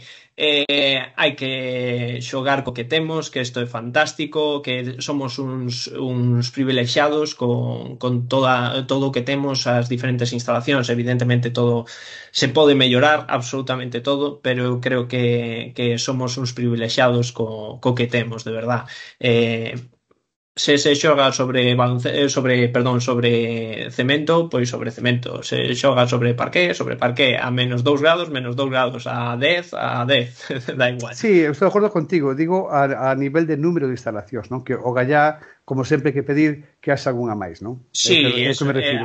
A nivel de número, por suposto, que ao final sí que é certo que tema de pintar liñas, que moitas veces hai instalacións que quedan obsoletas simplemente por pintar unhas liñas. Bueno, pois igual pintamos esas liñas unha tarde e o día seguinte temos unha instalación nova para poder usar, non? Pois sí, aí nese aspecto sería fantástico dispoñer de máis. E para concluir, dúas preguntiñas. A primeira é obvia, non? O teu referente no baloncesto, cales son?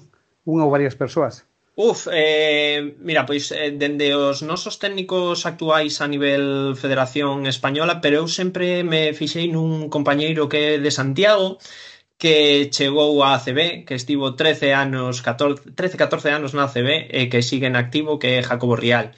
Eu creo que foi a persoa na que máis me fixei sempre, porque eu quería ser como Jacobo Rial, non? Ensinoume todo o que puido e o que sei ata agora en gran parte gracias a él.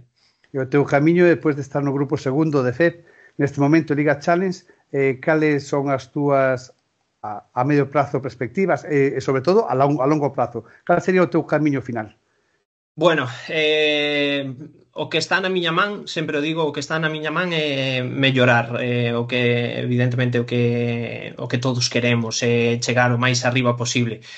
Pero se eu vou a un partido a semana que ven me sae ben, eu estou contentísimo, sempre haberá moitas cousas para mellorar, ese é o meu camiño a medio prazo, mellorar todo aquilo no que eu sei que fallo, tanto antes como despois, ese é o meu camiño a medio prazo.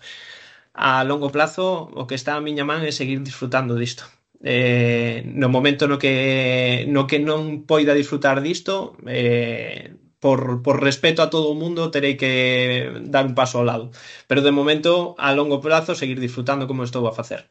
Jaime, o teu ADN é un sorriso para a vida, non? Bueno, sempre mellor un sorriso que estar enfadado, non? Que estar super serio. Quizáis outorgarlle un sorriso a unha persoa que non o ten, igual axuda máis que poñerse de morros, non? Como se di. Pois con ese sorriso rematamos o programa de hoxe, dando as gracias a todos que participaron nel e tamén felicitando os Pepes, Pepitas, Xosés, Pepiñas, etcétera, etcétera, e todos os pais que mañá mércores celebran a súa onomástica. Parabéns para todos. Jaime, un placer moi grande, gracias pola túa atención e xa estaremos en contacto en máis ocasións. Igualmente, un placer e enhoraboa polo programa. Boa noite para todos.